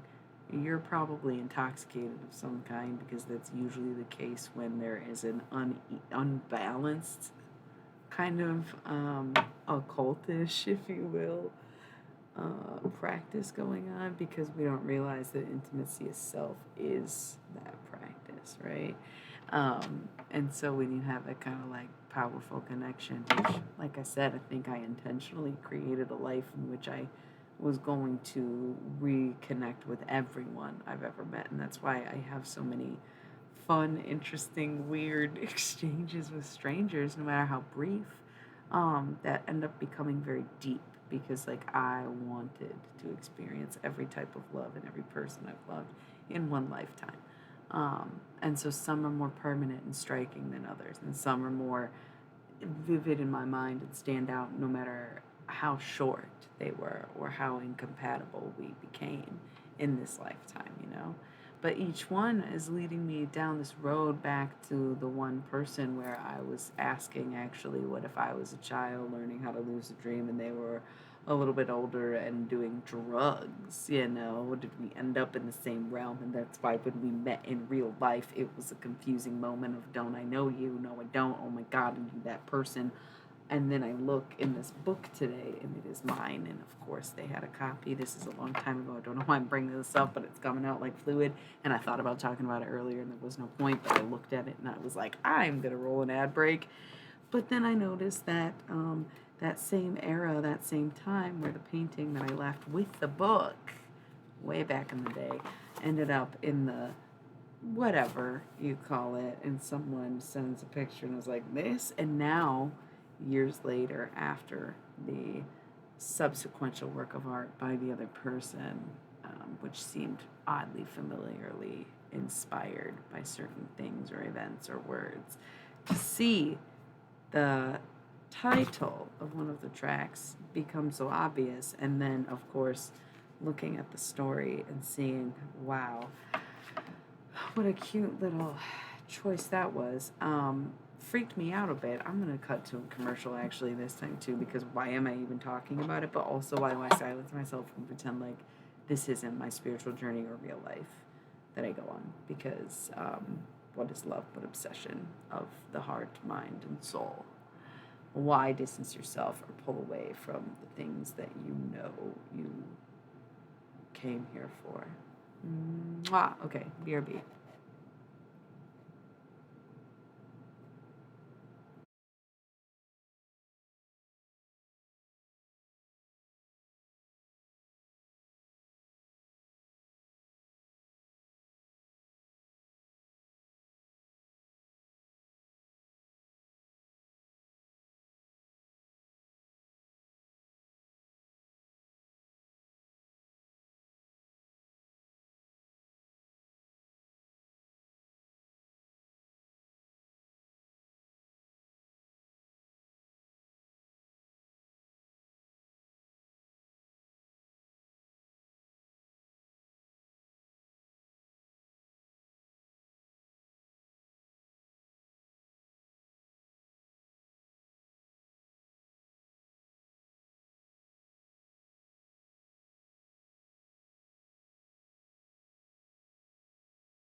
I'm right here, but I got cold again.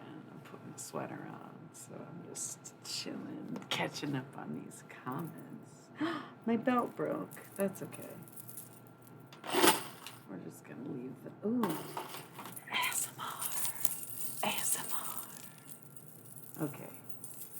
I am a dork. What's so funny about peace, love, and understanding? Okay.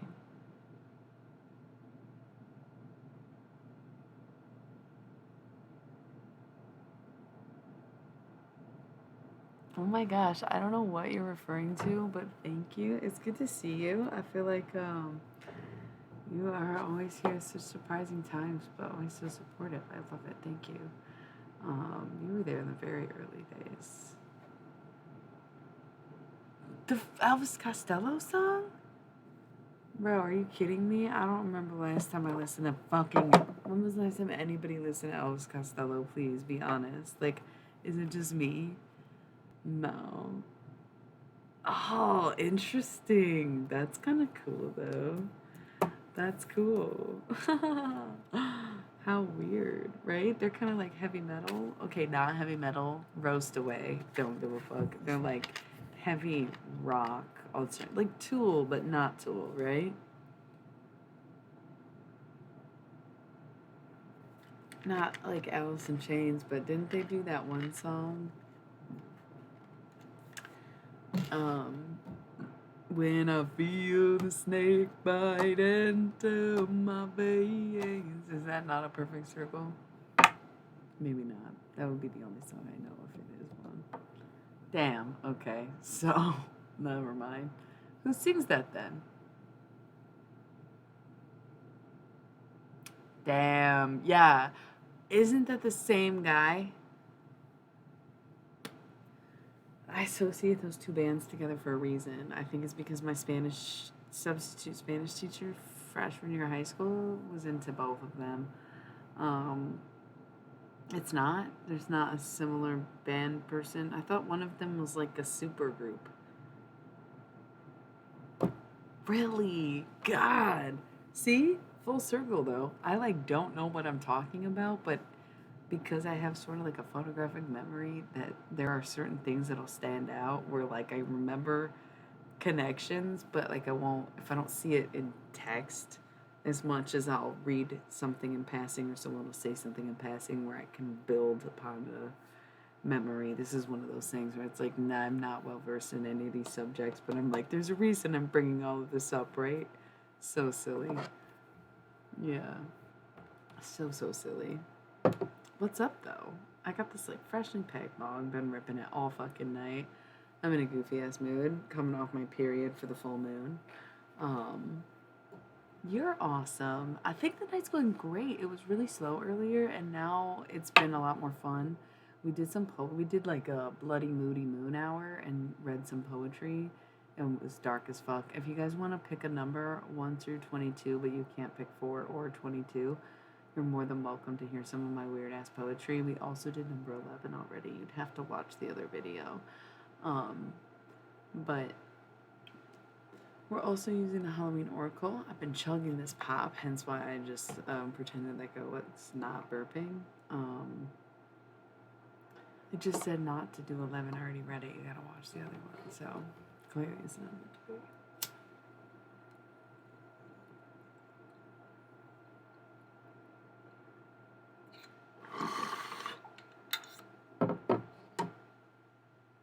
Now I have that Snakebite song stuck in my head. That's a great song.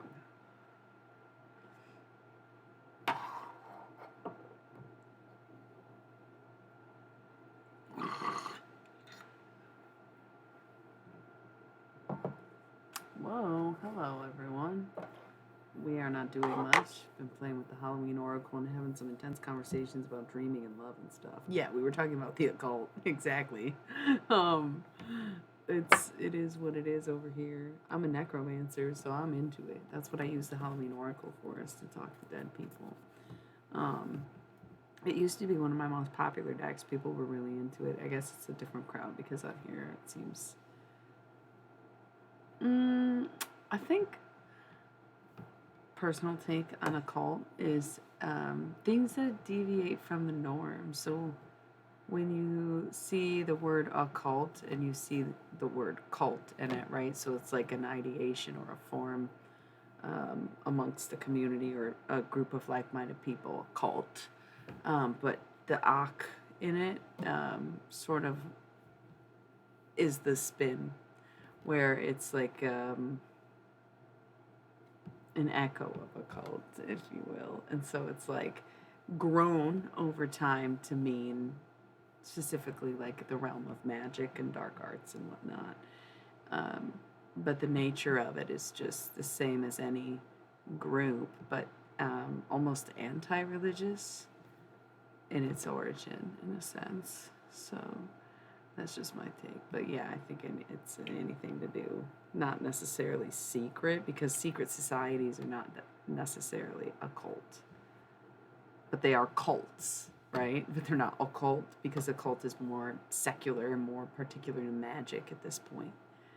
Um, I agree. Every religion is basically a cult.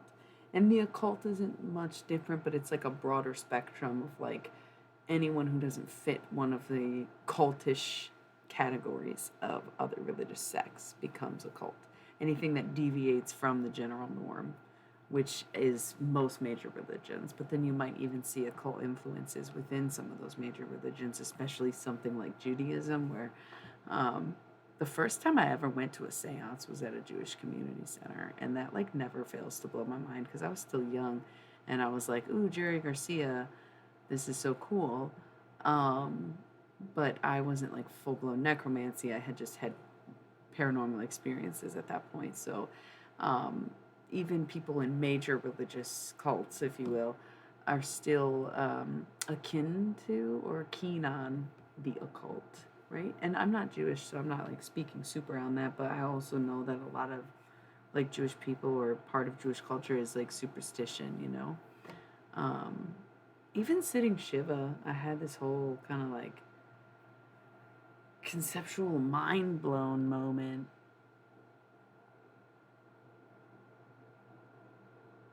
Is that what a cult, the definition of a cult? I love that. Yeah, exactly. Exactly. Anything can be a cult, but especially religions. So a friend of mine passed away last year, 2 years ago. I don't even remember. I think it was last year. Had to be last year. Holy fuck, bro. Um, it was. It's been a long year, my love. So because I talk to dead people and I have these connections and I see them mostly in my third eye, sometimes as apparitions, we were obviously very close during his days of transition, and he told me his whole story and what happened and everything he thought and everything he felt. That it was the most honestly magical moments of my life. We danced and sat in a bathtub and got drunk as hell, and it was beautiful. And it was the best 3 days of either one of our lives. Maybe that's not true, but in the moment it felt like that. You know what I mean? To close out on such a high note, but know that it's all covered in sadness, and know that it's, oh, bro, I can't. So his bestie is Jewish, but we were, him and I, the one who passed away, were contemplating sitting Shiva. And he was explaining to me that what he was doing with me was sitting Shiva, and that was the whole idea. He wasn't Jewish, like I said, he had Jewish friends in his life, but he wasn't Jewish.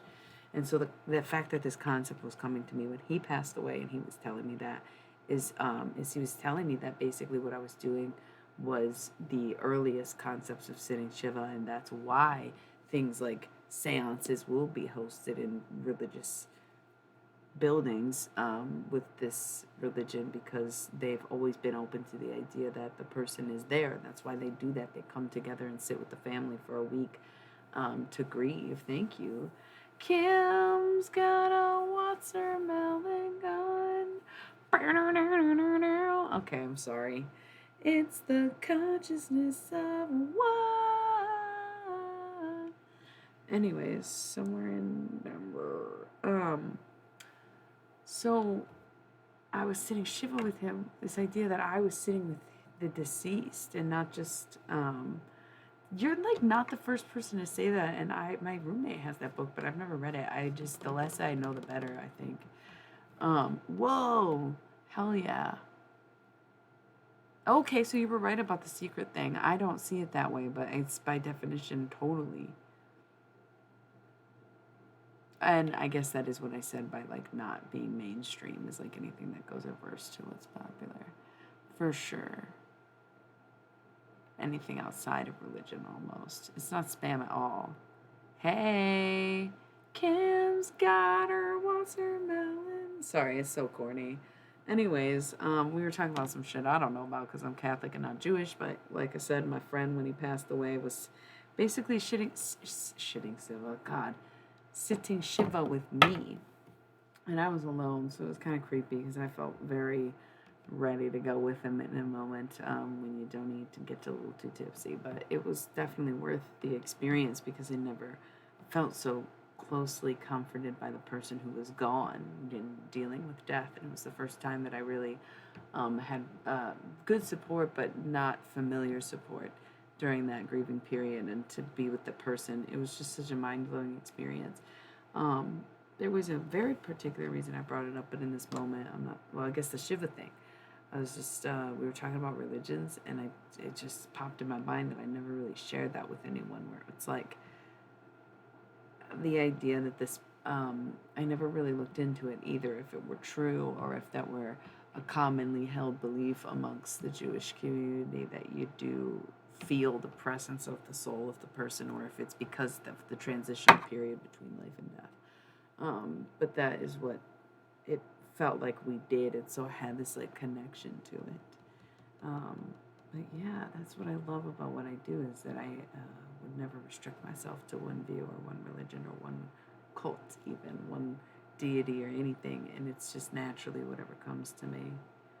Oh, it's you! No shit. No fucking shit. I love that. Because I said, so, everybody's been talking about that, or somebody else was talking about that, whatever I said, and it was you. I love that, dude.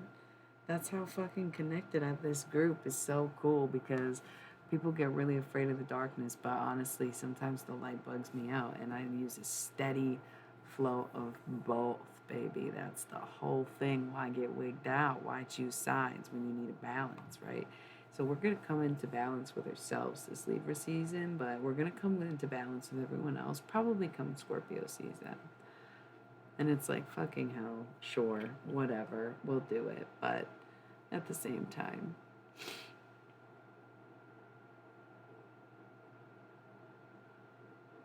so what's up? Now I'm just thinking about Kim's watermelon gun. What a vibe. I love hanging with you. Oh, guys. So Midwestern, isn't it? I'm chugging this soda. That's crazy.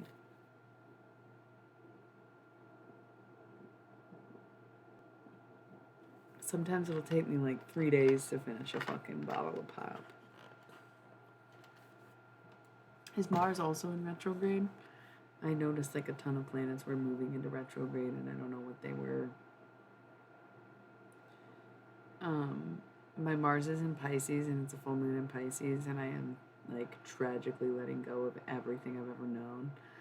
Fucking A. Oh my goodness. Kill me now. Sad clown vibes. That's the full moon in Pisces. At the end of Virgo season. Summer. Wow. Sadness. Wow. Yeah, I don't care if I'm ridiculous. So many first timers on here just being like, who the fuck is this? Oh my god, have you been here the whole time just quiet? You have been depressive. What happened? I'm so sorry. Yeah, see, she is also, I'm sorry, assuming pronouns, my bad, also a Pisces. It's a thing on this channel. They never stop coming, and they don't stop coming, and they don't stop coming, and they don't stop coming. Back to the rules, and I hit the ground running. Didn't make sense not to live for fun. You know, you could do the whole thing. You ever been in a party with white people, and they bust out into that song, and they just don't stop and do the whole thing, and you're like, I am never partying with these white people ever again. Yes, I have. What a moment to think that those people were cool in high school, and then get out of high school, and then that happens, and it's like funny novelty moment, but also never fucking partying with you people again, and I don't think I have ever since. Say la vie. So it's like, you know, it's not even about putting people on blast. It's just about speaking honestly and knowing that in the past I have put people on blast for no reason, or self-serving purposes that I didn't fully comprehend at the time, or reckon with the damage of and tried to ignore and pretend didn't happen, and now I'm trying to recompense with, but am not doing so successfully, right? And so I think speaking casually on the things that I've done, and telling stories bits by bits, and being more honest and having a more open approach, and saying even more forward my intentions, right? Dude, but that's the thing. I was matching energies, but in the way where it was like, well, I'm going to do it the Taurus way, and that is take over the world vibes, where it's like, if you want to outnumber me and out to get me, I will turn this around so fast. And the universe and God itself was like, please do not become a villain. We are begging you to not go down this road. Like, for fuck's sake. Awful. I would hate that for myself, really. I don't fancy myself a hero either. I think I'm more of an Alice character, you know? Kind of like getting to the point of Peter Pan almost, which I hate, and I've been saying it a lot lately, but I think it's also like being self aware and knowing that I'm not perfect and I'm not trying to pretend to be either. So, I appreciate all the support.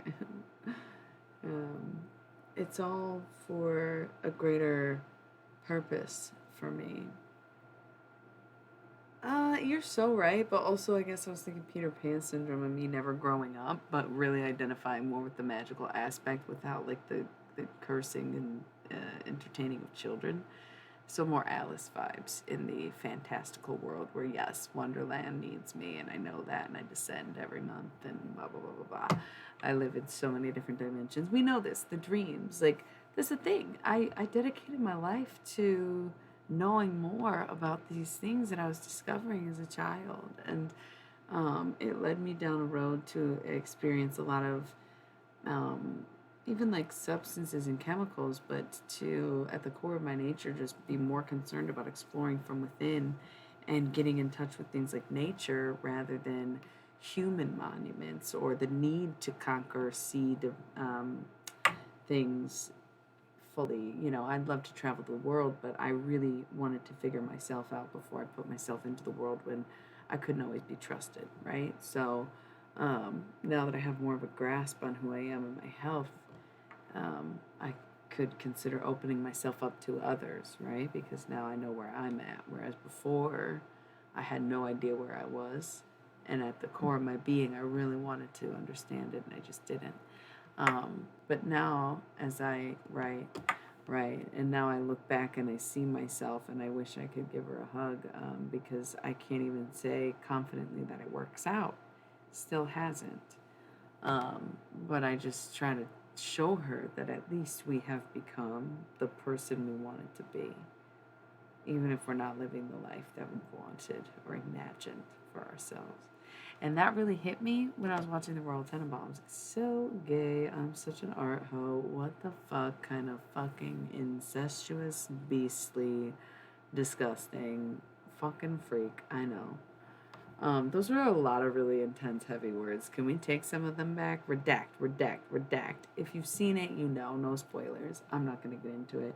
But that also isn't the life that I was striving to live. There was just a shot in the movie that made me question everything that I thought as a teen to now, and seeing the contrast of like where I thought I would want to be and where I ended up, and realizing that it's really about being the person that I wanted to become and not the places that I wanted to go, because I have seen a lot and traveled comparative to where I was once sheltered or in a smaller town, right? Still, like I said, I haven't seen the world, been very far, but it's still, you know, journey's just a start. It is a journey, not a race. And it's good that you're all here. I love that. Hey, happy birthday. Source, when is your birthday? I don't know if you ever told us, but you said that your birthday was like recent, and that was like probably 20, 30 minutes ago. Yeah, magic helps us cope with the journey too. Oh, the love of my life's birthday is that day too. August 29th is such a good day. I love that. Okay, yeah, I have big Richie Tenenbaum vibes. I'm not even gonna lie. I wish you look at me and see Margot, but hardcore Richie. Okay, gay. I gotta run a fucking ad break, or they're gonna start rolling them automatically, and we hate a fucking unannounced interruption. So, I like. Are we just talking about magic? That's so fun. I really don't believe in just blasting and posting your magic for free, like TikTok, all that witch talk. I don't know. It just seems like you are agreeing to things that you don't understand or we don't even comprehend, because there's so many third parties involved with the phone and app, etc., and the creator and the actual magical content, that I don't really trust it. But this does feel like a little bit more of an intimate platform, and it's not any outright spells, so I feel like it's a good way to discuss things like magic. And this is why people suggest Discord, isn't it? Listen, I'm trying to get my shit together. Um, so let's roll this ad before we get interrupted again. And if we have any questions, let's drop them in the next 60 seconds, right, fam? About anything or whatever, curiosities. And even if I don't know about it, I love learning new things too. So ask, and we all shall collectively see. Fullosophy Hour, full moon philosophy. Amen. God bless. BRB. Let's do this.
Okay.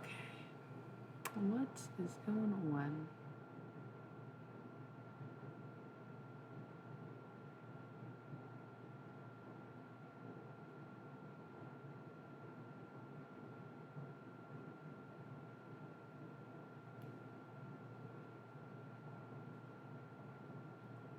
Okay. Cassadink. My little shrinky dink. How have you tried to chill the fuck out and relax your body and mind before we throw suggestions your way? Because nothing is worse than repetition. What have you already tried? Weed's a great start. I ain't even gonna lie. Fucking love weed. Personally, I throughout the day love going on YouTube and searching. Try Rainbow Riders, whatever. No, it's Rain Riders. I don't fucking remember. Rain Rider Ambiance. I just search like magical forest, enchanted vibes, and find these videos of like literally beautiful landscapes and like flowery tones and sounds and music. And I'll just work to that all day. I'll be cleaning and put that shit on and make my and like immerse myself into a fantasy world. You know, this is where the Peter Pan vibes come in hardcore, right? But then like at night or when I'm ready to get serious and settled in, that's like a casual thing. Like if I'm making art, I want like enchanted forest vibes or, you know, even if yeah I'm chilling smoking and it's like a comfortable, even social thing, put that on. But then when I'm working, when I'm settled in, if I'm listening to tarot, if I'm sleeping, I use the more heavy meditations where I'll search something like, okay, if I'm feeling sick, then I need healing. If I'm feeling anxious, then I need to be less stressed. If I'm broke, let's attract some abundance. Though I kind of don't like those on YouTube because then the ads, they're making their own money, right? You don't have to meditate though. Sometimes putting the right frequency on will get your body into a state of meditation and your mind may follow, even if it just puts you to sleep or is functioning while you're sleeping. That's why they'll have these 8 hour long tracks where it's like, put that shit on when you go to bed. Let the meditation come to you when your body is completely unconscious and get to new levels of relaxation when you're in that position. That just helped me when I was injured, where I was in too much pain, I couldn't sleep. Like I have more cyclical sleep problems where like the week before my period I get really bad insomnia just waiting for that bitch to start. It's really annoying. Sometimes I like sleeping 8 hours a day, sometimes I'm good with 5, you know. Sometimes I sleep at night, wake up early. Sometimes I don't sleep and still wake up, you know. But it's very cyclical, so I know when it's coming. So if you just kind of don't sleep all the time, that is more reminiscent of when I couldn't sleep due to my pain was consistent every day and not just like sporadic or cyclical for me. Yeah. Mhm. Yeah. And like, don't pressure yourself to meditate either. Like I said, if you just go with the frequency, like, even if you're looking for self love, okay, because that's probably not necessarily the core. No, yeah, my injuries were pretty intense. We'll talk about it come November. I broke like 16 bones at the same time and also injured my head, but it's crazy. They let me walk away without even so much as a follow up scan. And then it's like, could I? Should I? Would I? Hell yeah. I also, a few years ago, one of my aunties does neurooptimal programming. I think it's a bit of a hefty thing, um, price wise, or you wouldn't buy into the operation of it, but find someone who does the stuff where it's like a forced meditation where you have something hooked up to your brain. That sounds intense. It's one of those, I don't know what you call them. And they put headphones on and they play a track to where you have a disruptive thought. You hear it in the music as a skip in the sound.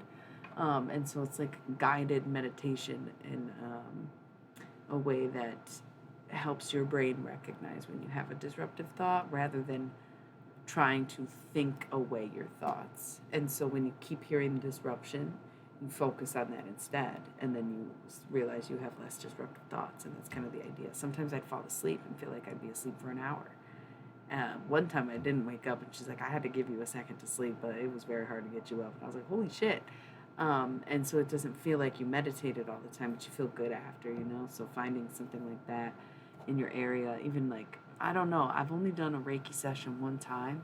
I really liked it, but also it was with my white witch, and I'm pretty well versed in magic, so I was very open to it. But getting something done like that to kind of like start you off, and even seeking someone who is um, like more well versed in it to guide you into your own practice could be helpful, even if it's someone doing it on the low or whatever, not like a rando from a hippie shop or something.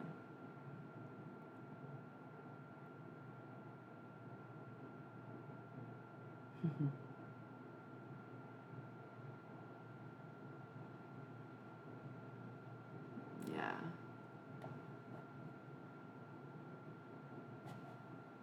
And then try to like picture the dot in your mind's eye rather than having to look at it, and you just like ascend into your own um, seat, right? And you find where you can be grounded and in space at the same time, because that's like ultimately the goal of meditation in a sense, but not really, right? I'm going for the water because I swear I'm gonna chug all this pop, and it's like, is some deceased person trying to drink soda through me? Who knows?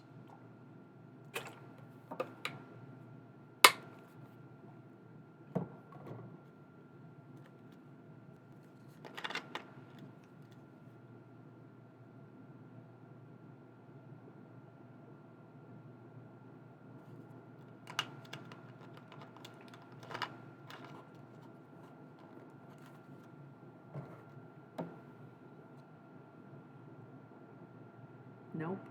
Is it funk music? It sounds cool. Sounds familiar, but no.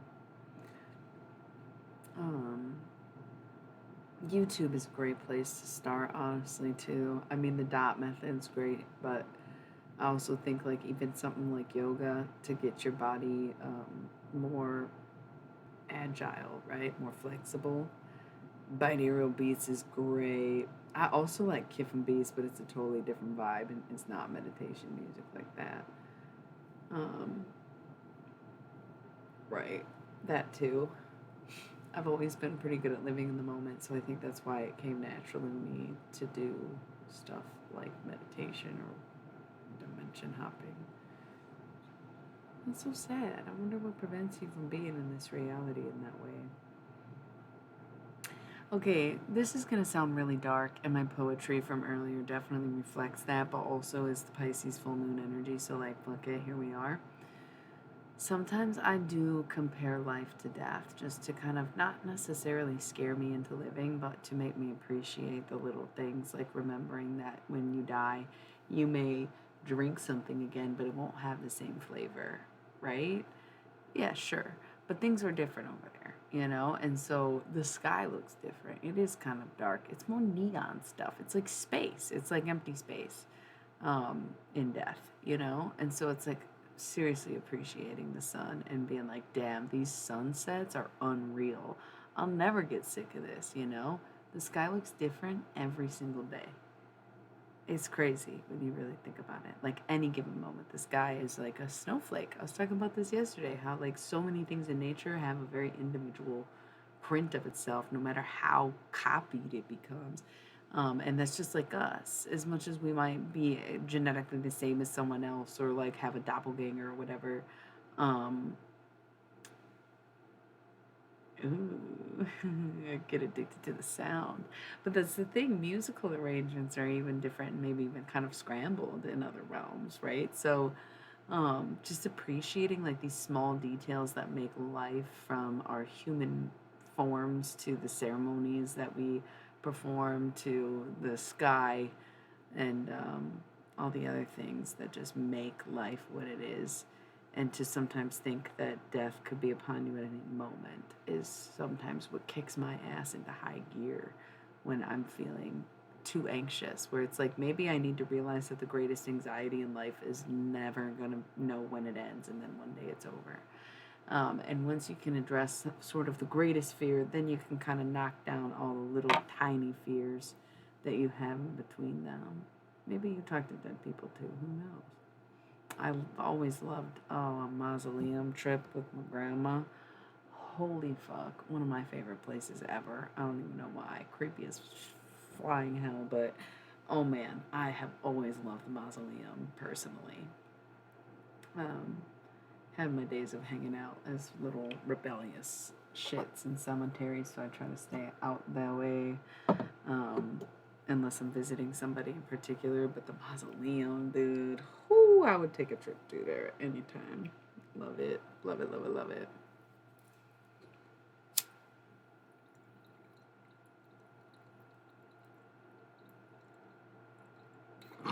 Also, if you are going to smoke weed and you are using that as a form of relaxation, be more conscious of what you're thinking about when you break up your weed, when you buy your weed, when you roll your weed, when you pack your weed, when you smoke your weed, when you share your weed.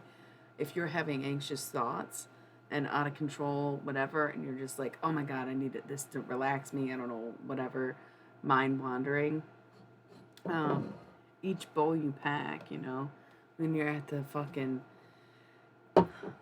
for legal purposes, let's just say you're going to the dispensary. So you show up to the dispensary and you're like, wow, I'm gonna have the best interaction right now, and you're gonna see like this cute ass employee, and you guys are gonna vibe 100%, talk about some shit, and they're gonna guide you to the best strain for you, right?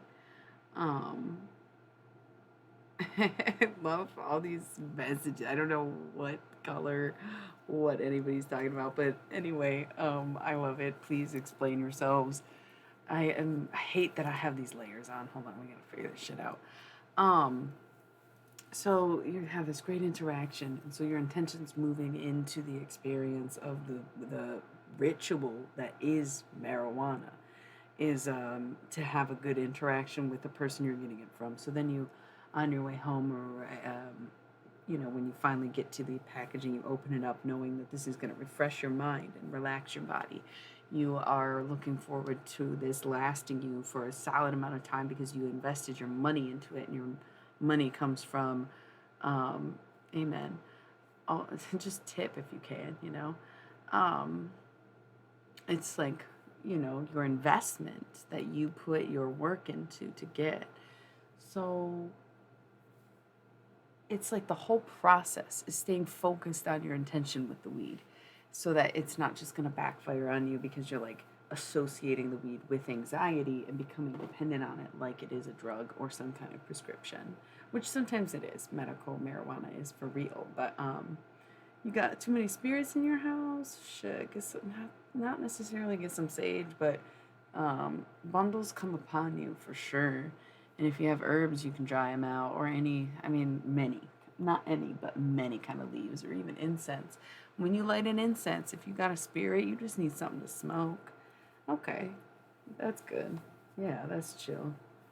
Um, that's what's up, really. I just watched Paranorman the other night. Oh man, I cried so much. You have no idea. And I'd say the other night, but it took us like a solid 3 sessions to get through it.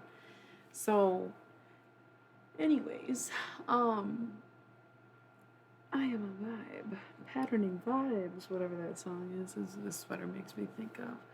So, I love that.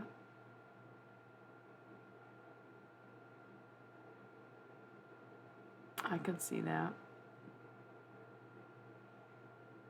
I do see that because the spirits I'm connected to are spirit, like the people who have passed away very drastically or dramatically or in a way that left things very undone and unfinished are the ones that I consider spirits. And I do not feel that same connection with other people in my life who have passed and will still make themselves apparent when I need to hear from them, if that makes sense. So I hear what you're saying.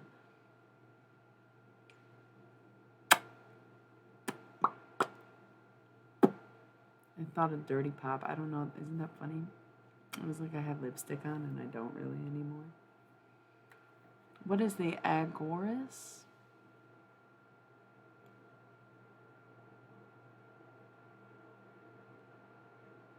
Smear them? What? The ashes? What the Pico? What are you talking about? Smearing ashes? No, usually people just keep the ashes or spread them somewhere. Let's not talk about our dead grandparents like that. Pico. What are you talking about? God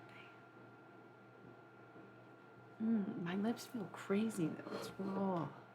Like I had so many different lip products on today because clowncore. I have so much makeup on my face you can't even tell in this lighting, y'all. I did gothic clowncore, full moon and Pisces vibes. We read sad and morbid poetry hour earlier. And we're just like talking about the occult and occult associated things.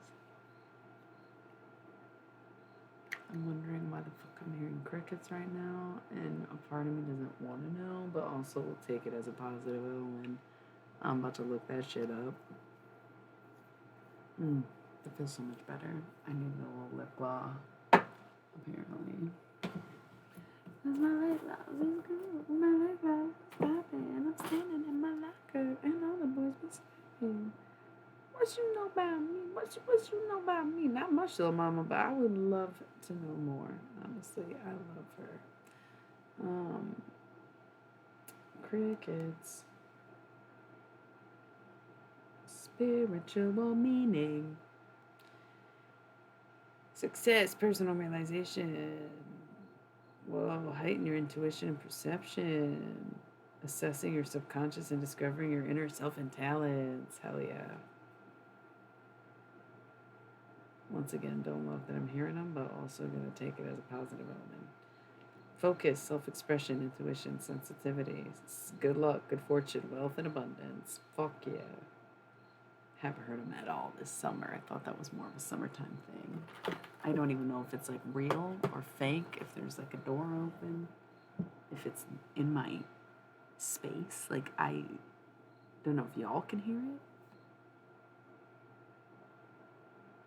Of course. Do you hear it? Probably not. Ooh, this was creepy. I'll be your spiritual advisor. That's what I'm here for. You can always check out my website. I'll be massively updating it soon because it has not gotten any love.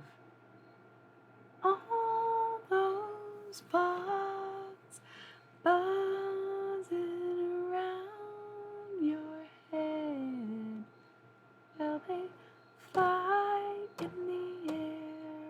you comb me your hair. Aw, in the summertime will make you itch the mosquito bites. There's a lot of that cricket noise. I'm telling you, I've been here for a few months and I never heard a fucking damn cricket down here. I'm down here a lot, okay? Never heard a damn cricket. What the fuck is that about other than my own success calling me, I suppose?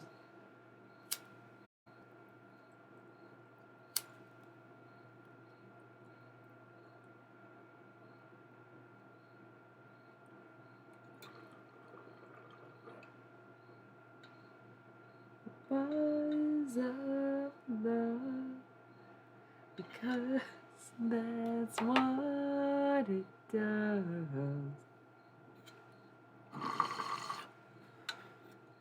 That means I guess we're all coming into balance. I wouldn't want to put that kind of responsibility on unsuspecting people, personally, by putting the weight of specific title on anyone. I think everyone you meet has a role to play in your life, and if you need the role of a spiritual advisor, it may come in the form of many guises, because some of mine have been people that you would not suspect at all, and some bonds are definitely unspoken. But to shoulder such a massive, no, it's not even about that, but that's just how I would reflect it, where it's like, in a sense, I agree, but I think you would just know, dude, this cricket situation is look at it, it's bugging me out, because it's like, what the fuck? It's so random. Literally, on any of my streams and shit, never has this happened. Things are really happening, though. That's the thing, is like, I was giving up hope, and I've always been the hopeful one, and I've never had much of a reason to be hopeful other than I was very hopeful that I'd get better someday, and then I learned very quickly that it maybe wasn't going to get better ever, maybe even worse over time, and that's okay, in a sense, because I'm still trying, and I still fight it every fucking month. Oh my god, I love that, because you haven't been here in a while, so, like, that's super appropriate that it wouldn't have come up until you came back. Even Skelly's soul kind of makes me think, like, exoskeleton for whatever reason. Just buggy vibes. You're not a Virgo, you're a Pisces. Okay. Mutable energy.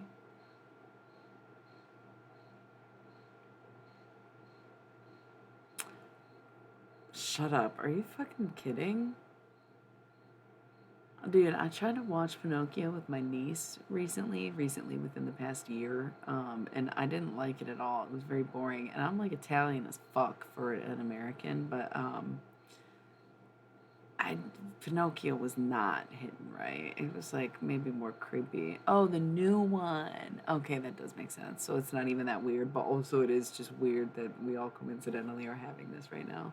How was it? Because, like, the original, you think it's cool and the animation's groovy, but it's very slow moving and it got very boring very quickly. So, still weird. Okay. Yeah, so it's interesting they even bothered remaking it, and at no point were they like, maybe it's not worth it. Nope. Okay. I guess I'm curious to watch it, but probably won't do it with my bestie, who's, like, still not even 3. So. Yeah, I don't know. Maybe I will skip. Who knows? Lightyear looks cool, I guess. Beautiful. Okay. Yeah, right. I am curious now because I totally forget. Ew, that's so weird that the cricket thing is coming up, though. Literally, Disney Plus drops Jiminy Cricket back off on Disney Plus, and crickets show up in my house, so I guess I'm gonna be rich. I'm kidding, but why not?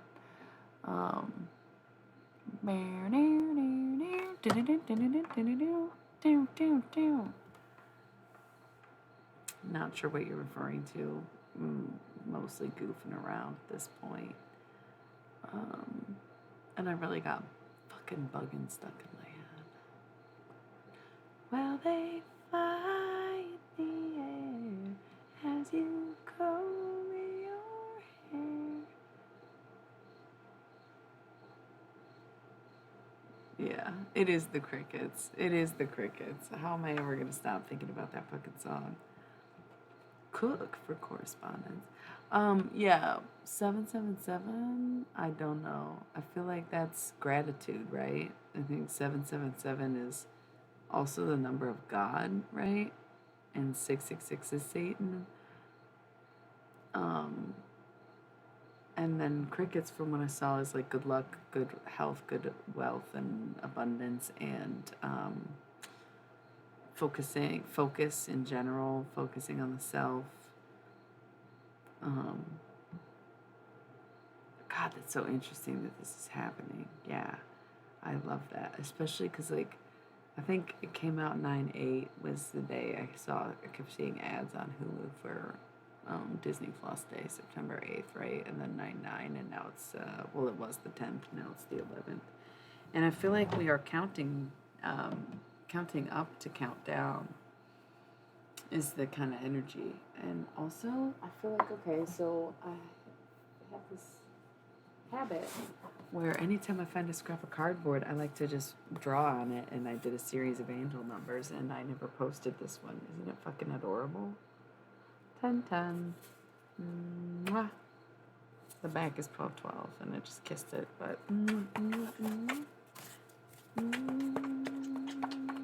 love that. I'll finish you later. But yeah, I love how neon that shit looks. It's like, looks like blacklight in real life. Yo, I am so sorry that y'all don't have Zap Zone outside of the Midwest. I had no idea that was a thing. You unfortunate souls have never been a fucking Zap Zone. What the fuck have y'all been doing your whole lives? I am so sorry. You got mini golf though, right? You got glow golf, right? Isn't that kind of nice? I'm not really mad about it. I am curious about the cricket situation, but I don't hate it.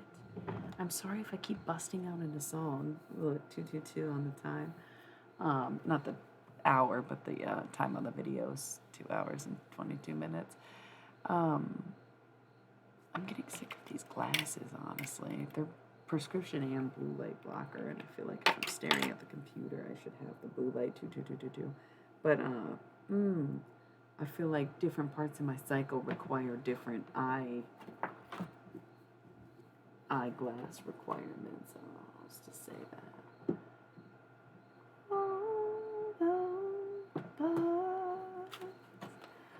buzzing around your head, will they fly in the air?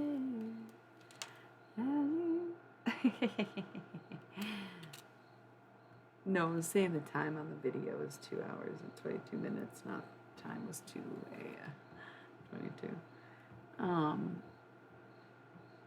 Thank you. I love that. What are y'all in the mood for? More questions? Were we talking about anything in particular? I feel like we were all just rambling, which is totally also fine. Any cards we want? Kind of like not super into the tarot. Debatable. I know, I agree. Okay, I love all of these thoughts that are coming through right now, so let's just go one by one. What does happen when we die? A number of things. One, I think there could be just like the pitch blackness of not knowing that anything ever existed. But more realistically, I do think you're taken to this kind of like chamber of a place that I refer to as the halls that I've been to, because necromancy, it's like having a fucking VIP pass to the underworld. It is kind of dope, I ain't even gonna lie. But the monthly suffering of this deal that I made with Satan as Persephone's offspring was a little whack, I admit. And I regret the PMDD agreement. But, you know, overall, I think it's just, it depends. You go to a place where you get to decide. You can stick around and watch and guide and be there kind of rooting for your people and wait for them to join you, and you can all leave at the same time. There are places you're destined to go. There's different realms or versions of hell and heaven that you might know. There is the communal place where the garden meets the palaces, and you can walk through and pick new lives and new adventures for you, or see many different doors, see God, see space, you know? So I think everything happens when we die, and that's why it's never been anything to fear, and that's why there's not much to say about it, and why most people don't have any memory even when they are declared dead, because if they remembered, why the hell would they come back? But they come back because, of course, you got unfinished business. You don't want to get stuck in this world, right? But some people are okay being here because, once again, they're waiting. They're like waiting for people to figure it out or finish the business, or until they pass and can go with them to the next place. You know what I mean? So that's what I think happens when we die. It's all that die. Methyltryptamine. Bleh. Time does not exist when you're here because I am a time traveler and I do not experience time linearly. I like to think of it as spherically. So you come into my vortex and it is basically a time warp, and then when you exit, it's like, wow, I know by count how many hours passed, but why did it feel like so many more and yet less, right? Where it's like all that conversation we had happened in such a distinct period, and yet it felt like no time passed while even more must have been said. Agreed. Insects, mammals, and sea creatures, we all sing. So true, so real. Very cute thinking about the way that they all sing right now. It's just like a chorus of animals, and especially sea creatures, where they're moving sound waves through water, which is just insane to think about. And the fact that we can capture it at all is absolutely moving, but also so like kind of invasive. But who is to say that they were being shy about it? Maybe they were excited that we can hear them, you know? So interesting. A fiery element on crickets. Okay, sorry, I'm catching up slowly. Yeah, crickets and luck, I feel like, is definitely and especially let the conscious be your guide. Like, that is basically, going on your best will or luck. That's so sweet. Yeah, she's probably waiting around, maybe watching, or like I said, in the waiting room where you're kind of like more present in the house, like you said, because some people really are special and stay. Oh, we're all dancing in chaos and singing mantras. You're so cute and like old school, new age. I love it. Like Eastern, but modern. Um, Love sea creatures, to think of them as space creatures. Deep sea and deep space to me resonate and maybe connect, and that's what we miss about the parallel of being a human on planet Earth. Makara, I don't know what that is. I have no idea what you're talking about. And Mola Mola also don't know. So, okay, I'm caught up on the messages though. Isn't that a great combo? Yeah, I have no idea what y'all are talking about. Ooh, okay, so should I be looking these up? See what they look like?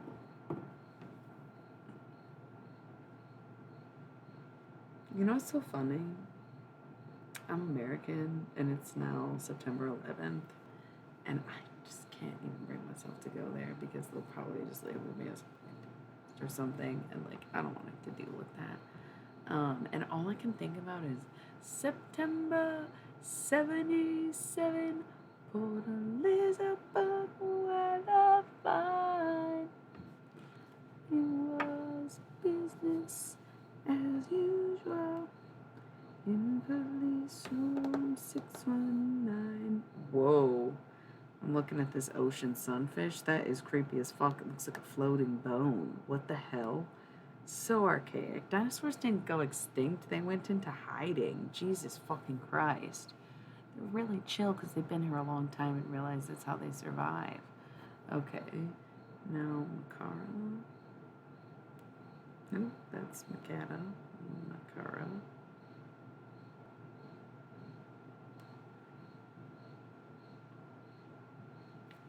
Fuck.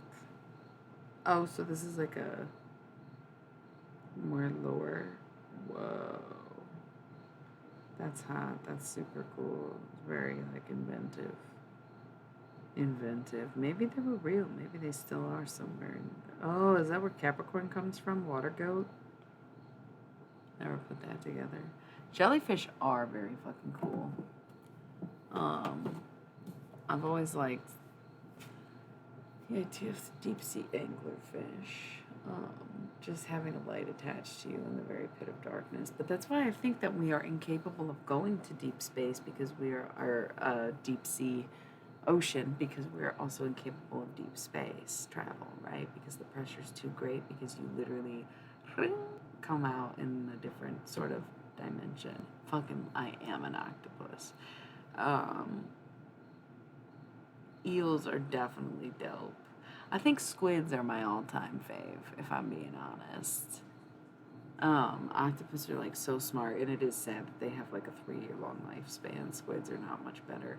I'm pretty sure that there's giant squids that live eternally in the bottom of the ocean that we have no idea about, because they're basically space creature aliens that are dwelling at the thermal caves that become portals into outer space, which is where life came from. It's through that passage from other planets. Boom. I finally said it. I've been sitting on this one for 3 years. This is what I was learning when I was talking to John Lennon. And he was like, I'm a squid. And this is how it works. And you're probably an octopus because you work on your own and you live in the sun. Creepy. And music as an entity is very similar to the dynamic of a squid. No, I don't think so. I think some of the octopuses in captivity tend to live longer now, because from what I understand, they get killed very easily when they're out in the wild.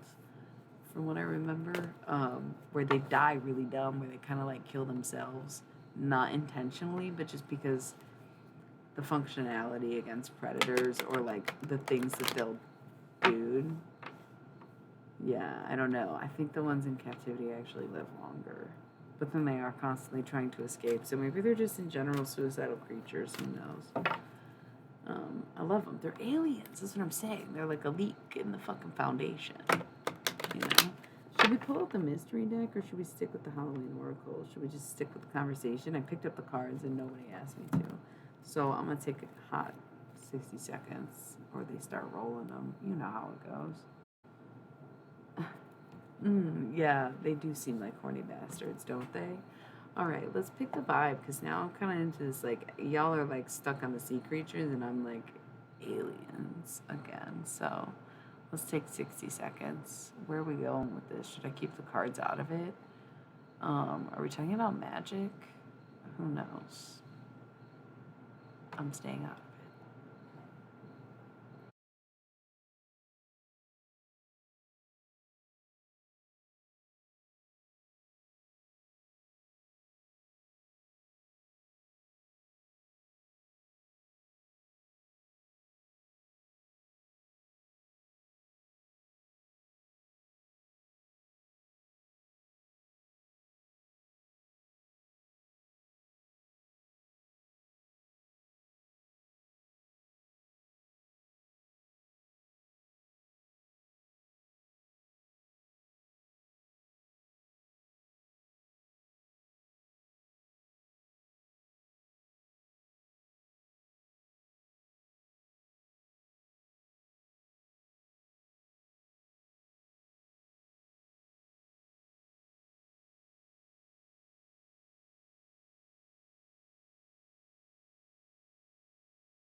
ASMR, cause you don't get to watch me eat.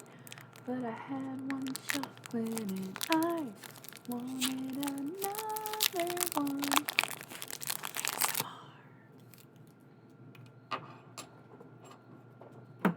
Yeah, I do sometimes feel like an absolute bonkers person. I don't care though. Oh, interesting thing about food and alien stuff. Cross that bridge when I'm done eating this chocolate. ASMR.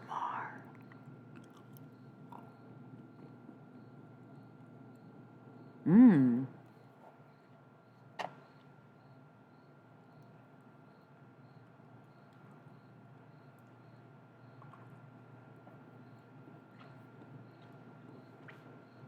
Okay, but sometimes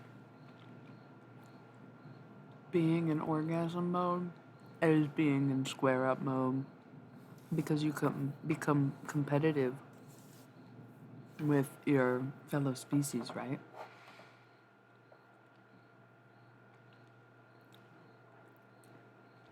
Yeah, a no resistant flowy state. Thanks, guys.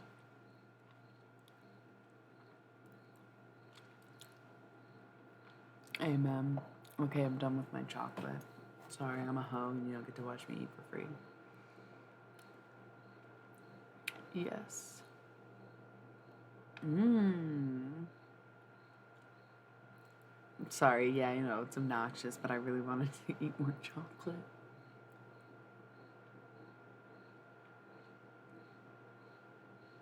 Wow, that's funny that I have yet to see the fruit of my manifestations, so the universe must be like, are you sure you really want this? And I'm like, I'm not really sure, even though I absolutely am so certain that that's the only way my life makes sense. But if you have any other suggestions, and then of course, very few other suggestions come up. And so it's mutual, where it's like, yes, it's a prayer of faith or something of that nature, but I guess go with it because what else? It's my gut instinct and my intuition. Am I scrying or crying? You know what I mean? Go for it.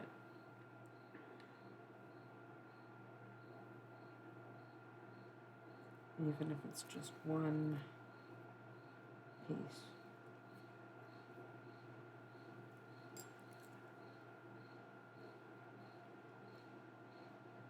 Rock and roll legends. It's like, what? You made one shitty album that was someone else's. Shut the fuck up. Oh, what depends on what? I don't even know what I just said. I kind of do, but it's these nice little Ghirardelli squares. My partner is sweet and knew I was bleeding out. So Ghirardelli chocolate squares, dark chocolate, sea salt caramel. Yes, he's a sweetie pie and vegan, so he bought me stuff that he couldn't eat. It was like even sweeter. Yeah, I know. Gemini men. I kind of highly recommend them. Even if we have up and down roller coasters, it's more fun than just riding things out, don't you think? I love dark chocolate. I do not do, yeah, I can't really do like milk chocolates as much. Sometimes I like certain candy bars once in a while. Halloween time, sure, I'll indulge, but I don't crave them necessarily. But sometimes I'll see them and buy one. But I'm all about the dark chocolate. I'm kind of like the more bitter, the better. You can hit me with anything that has salt, caramel, chilies, almonds, kind of like those more neutral. Love hazelnut, love Nutella. But yeah, I like me some dark chocolate, and I like the compliments to be. I don't hear the crickets as much. I wonder if one of the kitties got to them.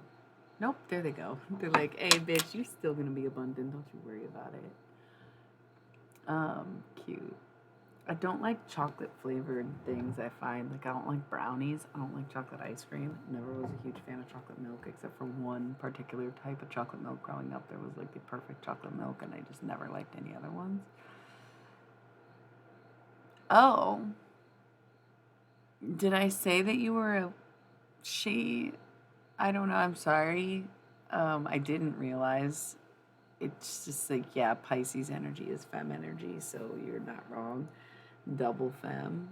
I love that. I'm a guy. Yeah, of course you are. I know the exact kind of Pisces. No, I'm kidding. Um, I love that for all of us. What a teaching moment. Did not mean to assume your gender, and yet here I did. So, something about Skelly, I ain't gonna lie. I kind of thought Shelly, Skelly. You know what I mean? Like, Scully! It's, you know? And water, Pisces, is feminine element. Earth and water are the feminine element. So, like, you do have a ton of fem energy coming from you. But that's okay, dude. We're all homies, right? It's too much, like, emotion. Yeah. You do what? Um, that's so funny.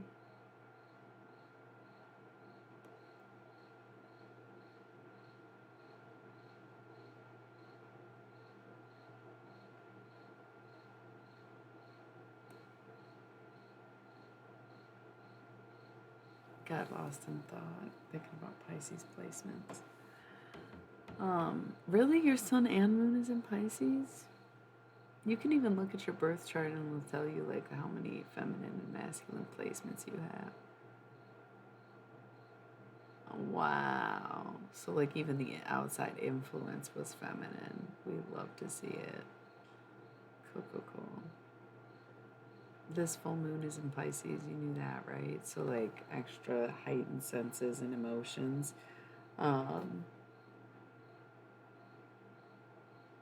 That's okay. You don't have to. Femininity looks different for everyone, doesn't it? Not to mention, right? Um, construct. It's more of the energy pattern, I think, than it is about a personality or even an aesthetic when it comes to that kind of thing. I am sad to think.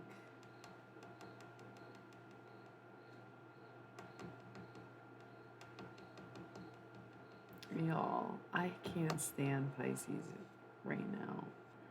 But it's also like, is this not the perfect opportunity to go in that I am frustrated trying to deal with the Pisces and I fail to understand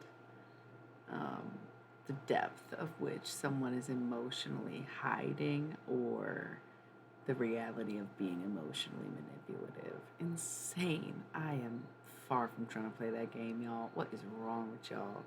For real. Pisces mentality. You try to be secretive, but you're not. You just deny what you say. That's not the same thing as being mysterious. Stop trying to act like a Scorpio. That's how I feel about it, okay? Like, don't come for me, lady. I will, though. I'm so sick of the Pisces energy that I've had to deal with always and then just continuously giving people chances because I wouldn't judge anyone based on their sign and only see the best in people and still get the worst reactions where it's like, same old bullshit. I should have known. And yet I just let it. That's why it's Pisces clown core aesthetic.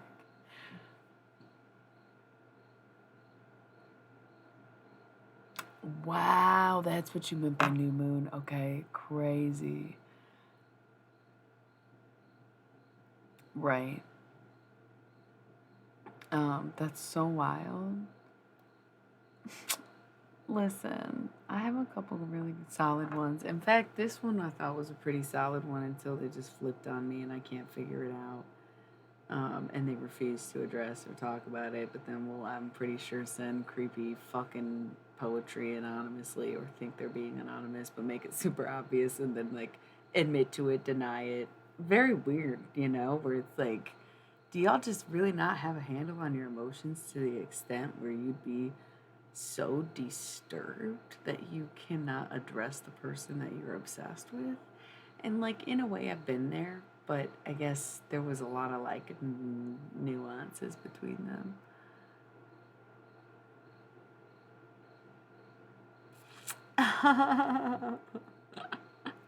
Yeah, that's so funny. I don't think I'm attracting bad Pisceans. I think that I'm just seeing through the routines of them.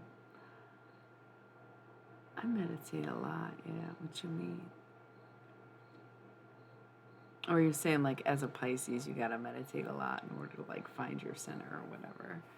I could slap the shit out of somebody, but like I'm trying to be a bigger, better person and not slap the shit out of anybody. Tyler Durden only rears his ugly head every other, you know. Right. That's when I'm mastering my emotions because I'm very emotionally mature and very emotionally apt, and I've always been one to sit with my emotions, and I'm okay with it, and I'm as a human being feel that emotions are part of what makes us so uniquely special, and this experience to deprive myself of something so unique to the human experience would just be insulting to have wasted it being human at all. I could have been anything. If I didn't want to feel, I would have been something else. LOL. There's always a Libra somewhere. Just kidding. But no, I'm not. There is always a Libra somewhere. Rarely two Libras anywhere. Kind of joking, but that's so funny. I would not want to be a sloth. If I was gonna be like a slow animal, I'd go koala so I could still have like fuck parties and violent rages, you know. Actually, sloths probably do that too, right? Sad. I just want to sleep. That's like the aspect of Pisces that people forget about for being a mutable sign. They dream a lot. They're dreamers, daydreamers, and probably sleep dreamers. That's why they call to sleep is so strong. It's cute though. Do you think your problems will disappear when you wake up? Yeah, that's not good. Your anxiety is getting the better of you. Do you dab or do you smoke weed?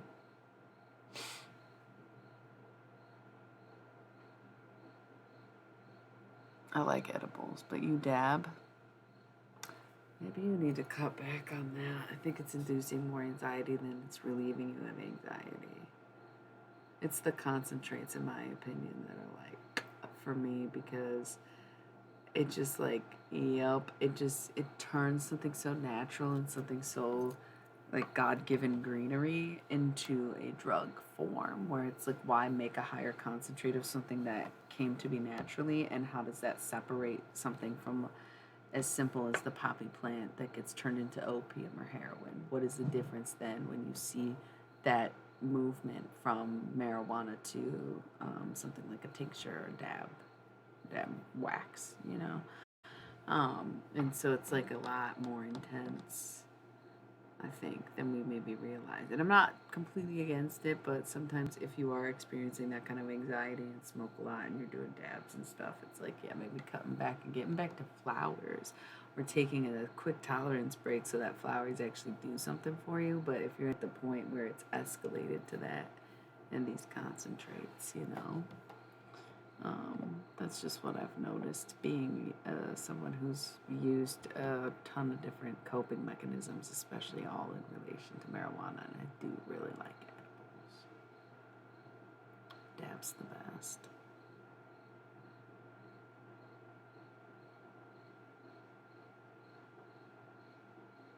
You think Pisces are the sweethearts of the whole wheel? Bitch, have you ever met a Gemini? Don't play with me. My sweethearts for life. Don't even. Pisces are sweet tarts. Don't fucking even.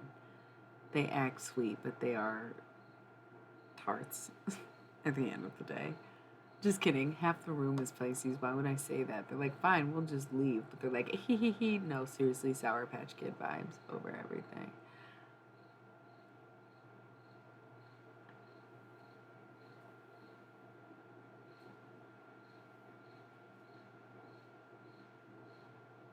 That's so sweet. That's water energy for you. Yeah. And then also like pushing yourself to the limit using substances like a high concentrate of marijuana, which is technically a hallucinogen, can definitely bring on not necessarily paranormal activities, but the things like the thinning of that veil or being able to see what you wouldn't ordinarily see the same way as when you do when you're tripping, right? So I think it's like realizing that smoking weed and flower is very medicinal and can help you cope and be super relieving and relaxing. But I think you have to realize that when you start to mess with like the process of the plant is when you move into territory of like using drugs, right? And like again, speaking lightly, but it's maybe about like redirecting yourself and finding other ways, like CBD. I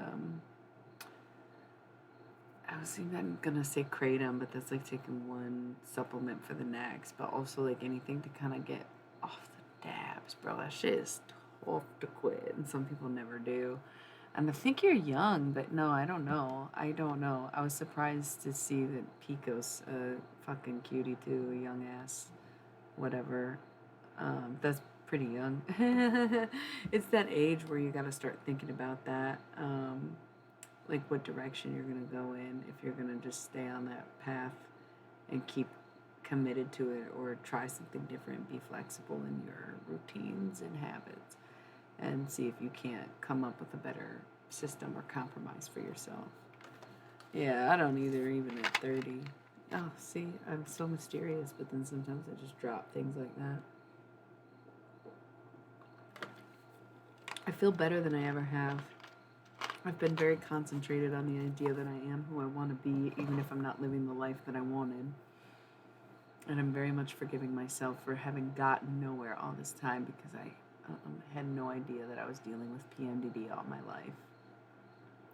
Saturn return is 27.5 years. And, well, it's about every 27 and a half year. Saturn moves positions every 12 years, but your Saturn returns every about 27. 30 minutes since what? Did it roll an ad? Y'all, I'm sorry. What do you mean it's been 30 minutes already? Oh. Yeah, so your Saturn return basically ends for your 30th, and that's why you feel some relief, and I agree, but Saturn return wasn't fun for me. Those were some of the darkest, hardest, most challenging times for me, but I came out on the other side once again, no rewards to be saw, waiting on Libra season to see the results of my hard work and shadow self being dealt with and sought out. And to continue on my path of being Earl, you know. Oh, honey, you are the youngest in the room, and I love that you're one of our little forefronting psychonauts, but you just wait until that shit slaps you. She's about to enter her Saturn return. You got a few years where you don't even see yours coming yet. No, I know. I'm just teasing you. I had no idea what it was until somebody pointed out that I was going through mine at the time and that I was dealing with someone, not even dealing with, but very curious about a connection I had with someone who is almost exactly that much older than me, to where we were going through our Saturn returns at the same time, which is pretty wild. And coming out on the other side, I'm like, damn, I'm seeing things a little differently than I used to or wanted to. And I'm wondering how they feel. But of course, when you result in a no contact situation because you think you're dealing with the karmic, you may also put out a flame that never started, right? And then that's the thing, y'all. It was so weird that the title of the song in the book, it was what? It's just so weird to look back and be like, I don't think I was making that shit up, but I may have hurt some feelings, and I get that, and that might just be too late because people got their own shit going on, and that's okay. But it just makes me wonder why the dynamic of a relationship or a connection can't change or evolve or formulate over time based on the needs of the people involved in it in that moment. So I just hope that everybody could be mature enough to see that and to deal with their shit before somebody dies and you're haunted, unfinished business. I fucking hate that shit. I ain't helping nobody get to the other side. You can wait till I'm fucking dead and we can talk face to face then, because you won't have nowhere to go and ain't nobody gonna let you in until you deal with it. So peace and blessings, Mr. and Mrs. whoever, right?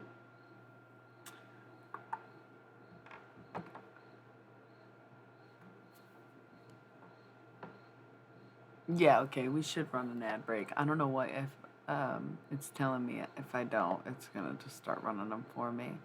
So once again, I'll be here, read some comments. I'm gonna do a little dance. I really wish I could play music on my fucking Twitch channel. That'd be so cool. Imagine if I like teamed up with a DJ or something. That'd be so much fun. Alright, I'll be right back then.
Hello, it's me. Adele and many other powerful voices are Tauruses because we rule fucking throat, bitch. Copyright free spa music sounds nice. Anti-binaural beats. Oh my goodness. Playing music so quiet you can hardly hear. LOL. It's me. Or crickets, right? Or me singing. I do love singing. It's not even a flex thing. It's something I'm trying to get more comfortable with the idea of people hearing me.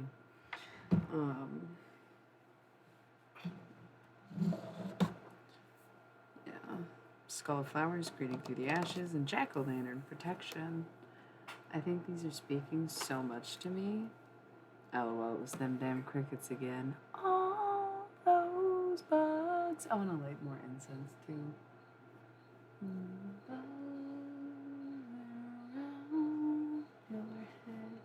Ladies and gentlemen, opium. I think Matt Berry is my single favorite musician, actor, comedian, and personnel of all time. I think Matt Berry just wins in every category. I can't even believe the talent of that Taurus man. And yes, hardcore brags that we are on the same zodiac team. Absolutely lovely.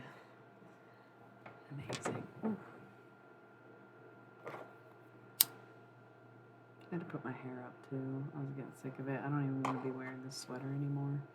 Or that shirt, but it's like chilly. Probably take it off again. The hoops probably should go too. Getting more comfortable, getting more cozy. And they bite. And they bite. You can see them there.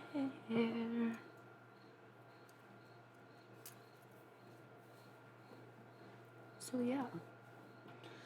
What's going on? What are we talking about?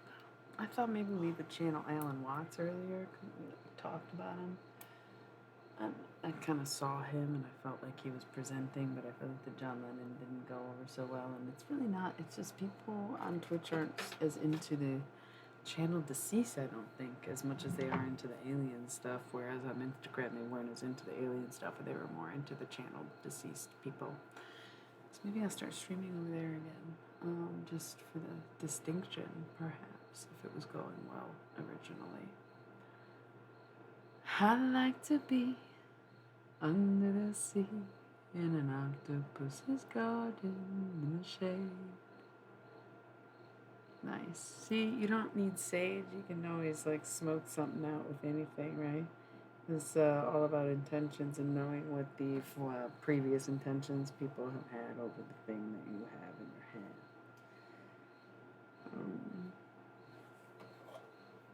Or foraging your own sage, really, especially depending on where you live.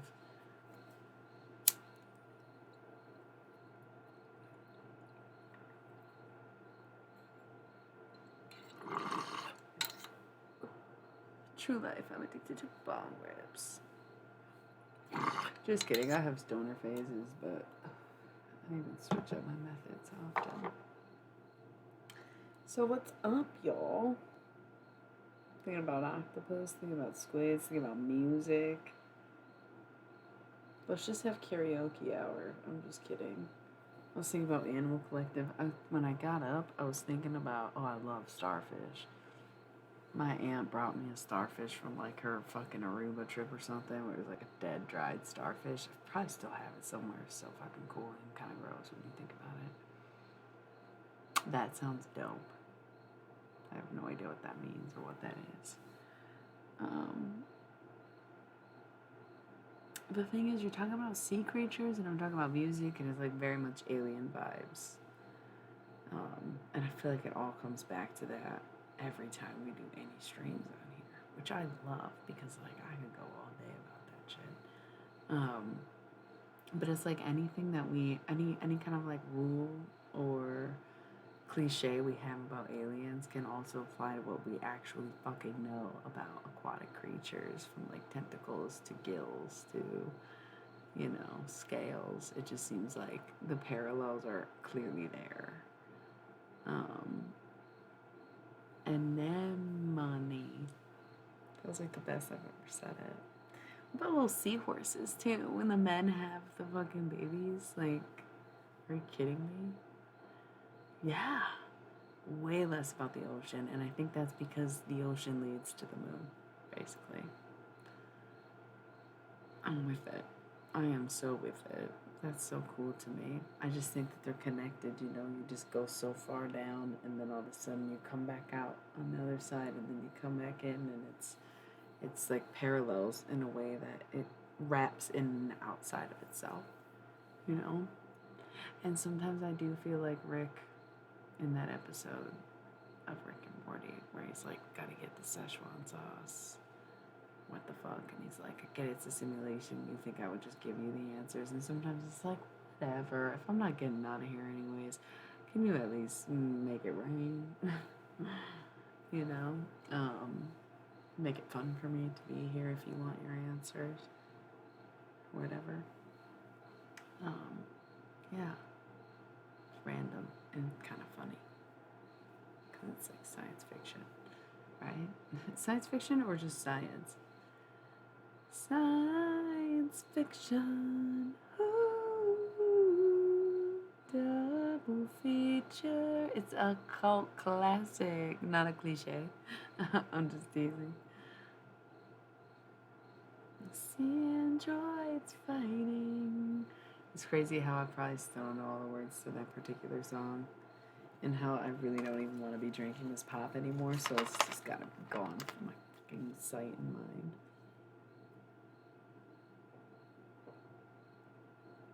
At the late night double feature picture show. That makes sense.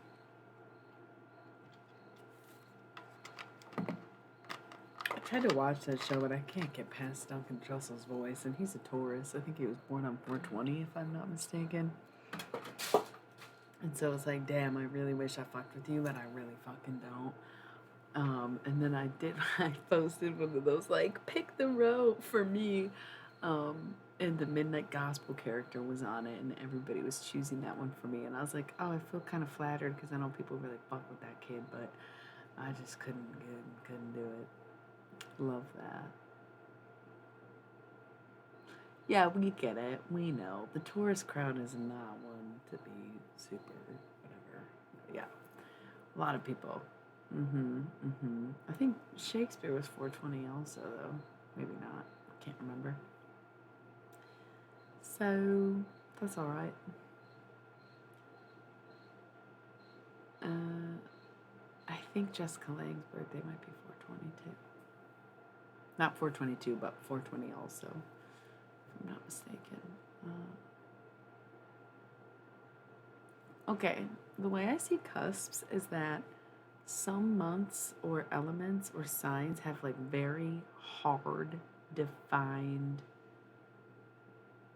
like cutoffs, and I think the transition into Earth seasons are like that, and like the beginning and end of Earth seasons are like that. So I do feel like 420 is a hardcore Taurus day, just like it definitely ends May 19th, which I believe is Grace Jones's birthday, and what an honor that she fell on the Taurus and not the Gemini side, because easily could have been a Gemini. Sure. Right. And riddled with rejection, shame, and hatred, obviously. A lot of fucking hatred, violence, and unresolved issues. Yeah. All around shit. I don't know who Mansoor is. I don't even remember. He was a Scorpio. The thing is, Manson wasn't a serial killer. Manson's such a pussy. I don't know how people think he is like the cult leader of cult leaders when Jim Jones is literally right there being a Taurus and doing it so much better. Manson didn't even do anything. Like, he directed other people to fucking do his biddings, which is like crafty in its own way. But to pretend like he's some kind of pinnacle of cult leaders, I mean, what a bitch. You know, and then to sit in jail, I still don't even think he's dead. He got remarried. Like, what the fuck? It's like a gross kind of like weak ass excuse for a cult, if you ask me. I don't know. There wasn't even a group suicide. It was like one murder with like 3 people. Like, weird. And I'm RIP to Sharon Tate, her baby, and her husband, or whoever the fuck it was. Like, seriously fucked up what they did. But to act like that was the best fucking cult kill, the book itself was like, yeah, okay. In fact, the book I wrote was probably more reminiscent to Helter Skelter than anything else, which is not something I'm bragging about or proud of. But I am a Scorpio rising, so I'm probably a cult leader, and I'm just like avoiding it, you know. It's like, oh, my purpose, why is nothing working out? Probably because you literally, like, look at your fucking paperwork astrologically. Life path number 6, Taurus Sun, Scorpio rising. Come on, man. I'm meant for that shit. No thanks, though, you know. It's like weird. Because so much murder and suicide involved with cults, and like, far from wanting to do that to anybody, but also into conspiracy, so probably draws the crowd for it, right? How creepy that I can just actually admit to that and also reckon with it and realize that sometimes your life path sucks, man. You gotta figure something else out, suffer through the absolute desire even wanting it or having come to the point where you were born into it, right? On some level, what are you seeking revenge on? But other people.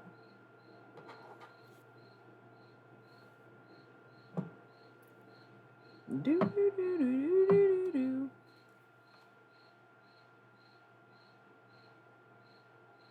Interesting tangent.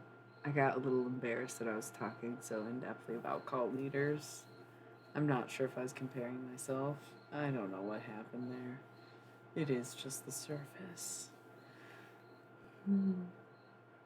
Yeah.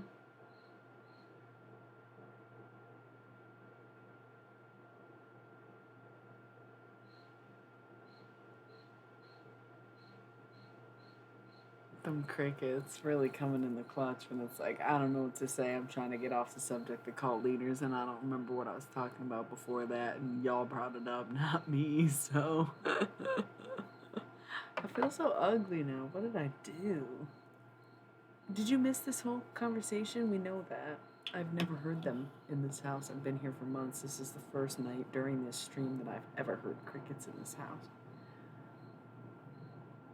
Yeah, there's like 3 or 4 cats and a dog and a bunny and other shit going on here, so I'm surprised they haven't got it yet, but that's also probably why they have not been here at all this summer. Oh, you were here for that, okay. So, were you just messing with me, or I'm confused? Shut up. That'd be so cute. I'd be like, finally, my journey begins. My magical adventure into Wonderland is finally upon me. I wrote a story like that with the toad and wasn't even thinking about DMT, actually. Um, who's messing with me? God damn it, you are. Shut the fuck up.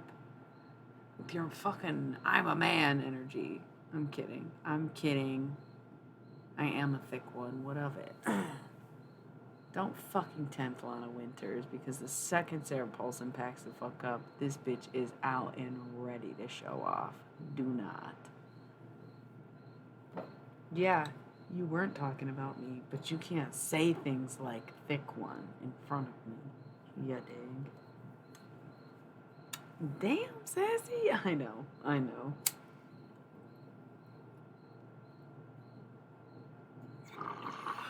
How y'all doing tonight?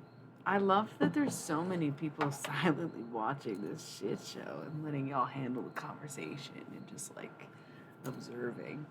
I feel like I don't usually have, I know it's a small crowd, but I don't usually have this large of a crowd. And nobody's saying anything. That's what's so striking to me. Not even the least bit curious to chime in. No, I know. I'm counting you as the half that's talking, though. It's like just the 3 of you, pretty much. And there's at least 6 other people. Oop, and they left. They're like, not me. She ain't gonna put me on the spot like that. And I'd like to, because it's like, hey man, if you ain't comfortable to be in this room, then don't be here. I'm kidding. You can quietly observe. There's nothing against that either. I just find it interesting that some people do. And I do wonder, not the motives or intentions of But I do wonder the gain from the observation rather than the interaction. But everybody's different, you know. I watch a lot of YouTube videos to avoid interaction, whereas on Twitch, I like it for the interaction, right? So it's interesting. Look, I scare him away. I think it's a good thing. I don't think that's a bad thing at all. I think I'm supposed to. I think that's how it's just supposed to go down. You know what I mean? So, are we continuing with our like questions?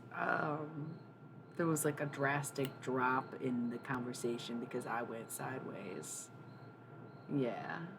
Amen.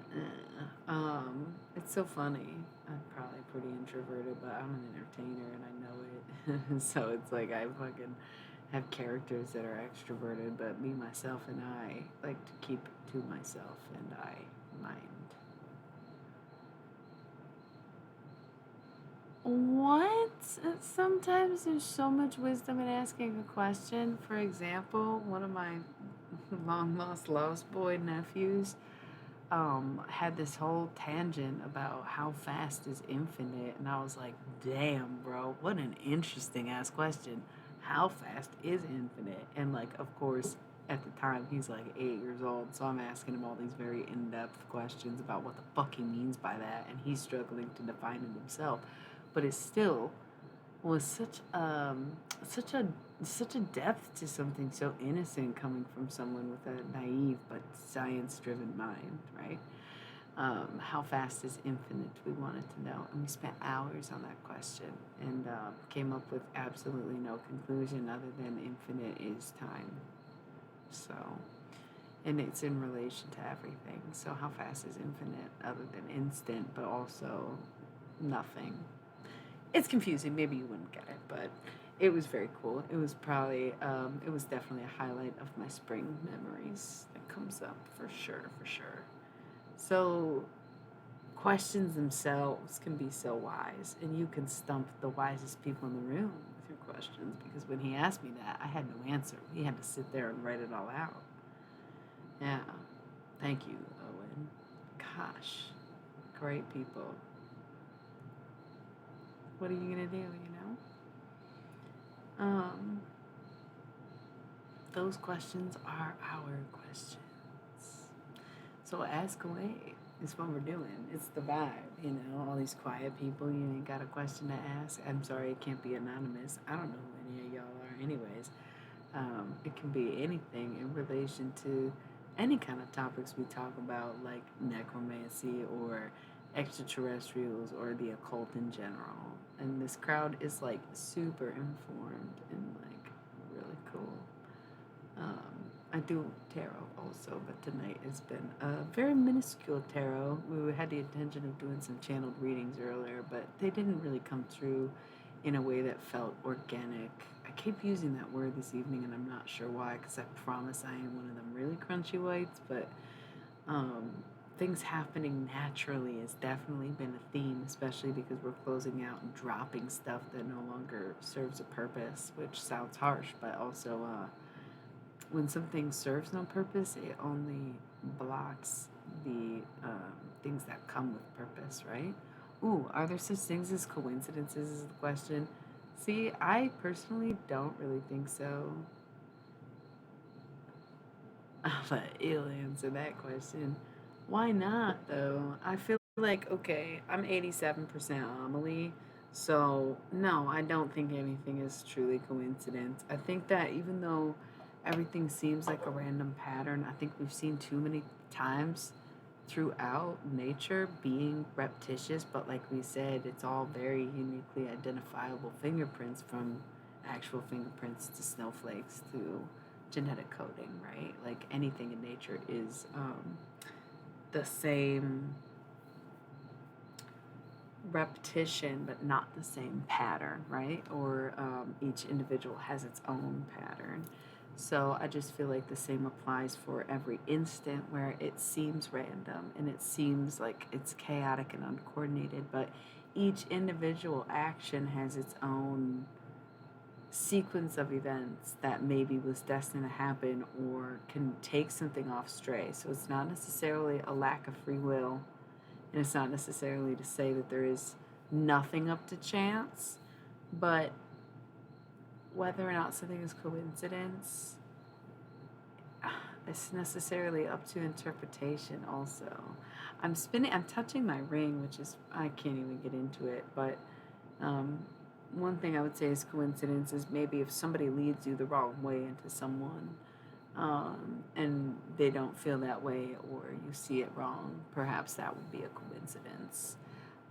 But in the grand scheme of things, when it comes to like our daily interactions and such, it's almost like anything we're deserving of in that moment is going to present itself, and anything that we refuse to accept that we deserve may come back to haunt or bless us later. And so I think it's all, I mean, it's really like even looking at Isaac's laws, right? Of every action has a reaction, and that's why I think ultimately no coincidence. It's all based in science and the way energy works, and how if you put something in, you get something out. So nothing is really truly random, and energy doesn't just escape one thing and come into another. It's gonna come back to whatever served it, you know? So, see, that wasn't such a bad question. And we're all kind of on the same page, which is kind of a fun, cool thing to be. Temperature constantly changing. Me and these crickets, I guess I am having faith that things work out for me, which I've, like I said, have been less hopeful than ever in my life because I've always been a highly hopeful person. Just being in the situation I've been in with my health, and the struggle of not really knowing and always being hopeful that I'd figure out what was wrong with me and figure out how to help myself. And I got halfway through that battle and lost a lot of hope and saw that my life reflected that lack of hope. And while I've always received these messages of affirmations along the way through people, through messages, through songs and such things, in my own creations and in my own personalities, but lately it's been harder to see and harder to believe in a sense. But I feel like I've gotten enough confirmation from the crickets in the room to just conversations with all of you that lead me to believe that yes, these affirmations are actually in timing for once and not just a hopeful future existence.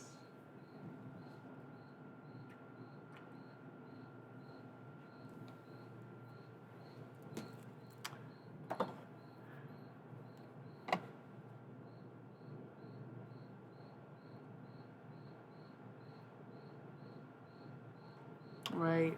That's the thing.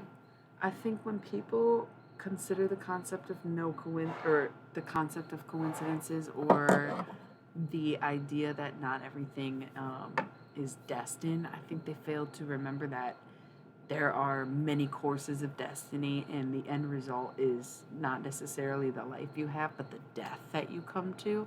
And any path can lead you to that death or that awakening moment that you need, regardless of what path of life you take to get there. And so I feel like it's exactly what you're saying, where you have free will and you can alter your course. But that's not to say that it's like a coincidental thing, or that you would have ended up in the same place or not, if that makes sense too, you know. Not to veer too far off from what the core idea was, but um, I feel like I definitely agree with what you're saying. Um, where it's like, yeah, you don't have yeah, yeah, yeah, because it's like there's a number of possible courses or ways to go. And so whichever one you pick is the one that you're meant to take, because you'll either get a similar result or be somewhere else in another dimension doing the other thing. Yeah, I love that. I think that's the other thing about the choice, is that someone else is going to make a different choice. And for me, I choose love at the end of the day. Sometimes I get murderously violent and I hate myself and everyone else, and like, yeah, PMDD stuff. It's fun. Remember to smile. But I do ultimately choose love, because I know I go through these bouts of hatred that are just like so unhuman. I love that. It's very poetic. I agree. where it's like, I don't know why I chose this or what this means, but I think I've put in so much sacrifice that I have no real comprehension of what's coming, even if I've always had an underlying hope and faith into what I've always felt was my purpose and what I've seen develop and grow over time and expand so much over every aspect of my life, and been touched by each person I've come in contact with over the course of these decades, that I feel so aligned with this calling, especially in relation to music, or the extraterrestrial aspects of my artistry and such things, or even the possibility of Twitch happening in this century. Yeah, I've been there. That's what I'm saying. Where I even just recently put all my faith into one purpose, and then was like, all right, I think I can call that one. Just call it a day, because I got, you know, whatever, a lack of feedback, lack of response to what I was doing, and what I really always thought was like, okay, I messed up the first time. Can we do it again? Maybe we tried too many times. Maybe we never really had a connection. It's hard to say when it's one-sided, or if you're dealing with an egomaniac or what have you. But I think that sometimes purpose can seem like such a grandiose idea, but in reality, purpose can be the most minuscule of things, because my purpose has always been to bring magic into this world and into the lives of the people that I interact with. And that's why I was saying earlier that some of my most romantic memories or best dates have been with these fleeting people who I knew for maybe up to 12 hours in a day and never saw again, right? I remember Valentine's Day 2014 when I was sitting at a train station in Fort Worth, Texas, eating Subway with a Detroit native, and I was headed back home. And I loved that. And I feel like we wrote poems. We didn't exchange poetry or write anything down, but we wrote poems together that day, and it was beautiful, and it was Valentine's, and we weren't ones to celebrate, right? Yeah. Hi, Lexi. We are deep into this philosophical stuff. Full moon, philosophy. It's been fun. There's not really much tarot going on. Please never ask for personal reading on my channel, but you can contest to my some of my regs here that I do sometimes occasionally throw out some personal readings when I'm doing the cards, but intimate circles like this don't require. No, that's so funny. I love the drasticity between questions where it's like the existential, the occult, and the conspiracy, but that's really me in a nutshell, I would say. I don't know much about the moon either, but it is a full moon in Pisces. So we're closing out some cycles. We are moving into Libra season, not quick enough because everybody's over this Virgo energy bullshit summer.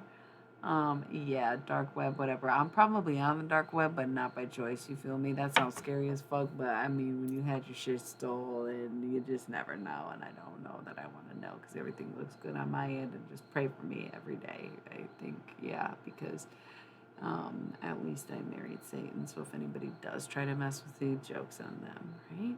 Yeah, no, I know. I'm a bit of a dummy wummy, but I think people love me enough to protect me, and if the people don't, then my angel guides do. So, yes, let's just, oh, hi, thank you. Let's bless each other as we venture through the internet. It is kind of not necessarily a scary place to exist, but it is an all-encompassing entity that has become integrated into our lives. And so may we be blessed while we are on our timelines, and while we're interacting with each other. We power up and fuel that energy throughout our connectivity via the web and our devices, which may have been given to us from other places, but neither here nor there. It's a little like antivirus protection blessing for the internet. I should start doing that every time I stream. It seems like a cool thing to do, right? Some people thought not so cool. It's definitely a vibe though. But I'm just kind of taking questions. Like, see if you have any particular questions, by the way. Like, it's just kind of that vibe tonight.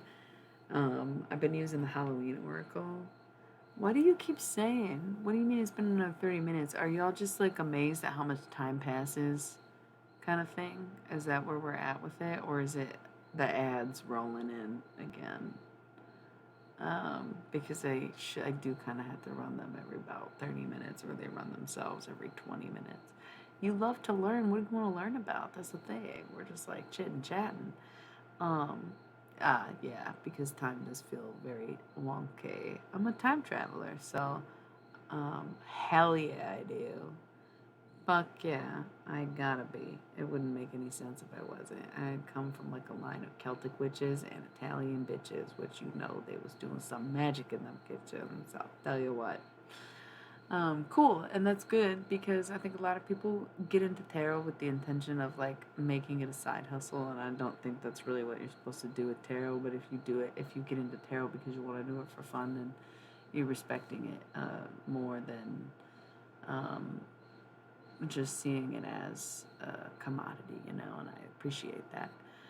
Yeah, I don't even know much about that kind of heritage in my life, and I don't always resonate with it. I feel like the green man stands out to me in some of these symbols, but I don't know much about it. I just know that that's my heritage, and the women in my family are more tied to that kind of Irish vibe. But I was raised more heavily Italian, and like they were stregas, but kind of subtle and Catholic, so it's like very hidden. It's kind of a weird cross section. There's a lot of similarities there, but dude, I kind of do would not mind hearing about your dark web experience. Yeah, everyone is doing it now. It's not necessarily a good thing. Oh, that's kind of cool. Twitch Uncensored. Interesting. Oh, we'll miss you, Skelly. We love you too. It's been really fun. Hopefully, I'm a lot more regular than I was back in the day, so I will maybe even be back tomorrow or anytime this week. So please join us again. Absolutely delighted to see you, my friend. Um, my favorite tarot deck is probably the Golden Gaia that I refer to as my mystery deck. But I like all my decks. The Halloween Oracle sitting in front of me is also pretty choice. The Thoth deck is a classic for me. It was my first, and I fell in love. So hard to say. Um, yeah, I'm working on it. Mwah.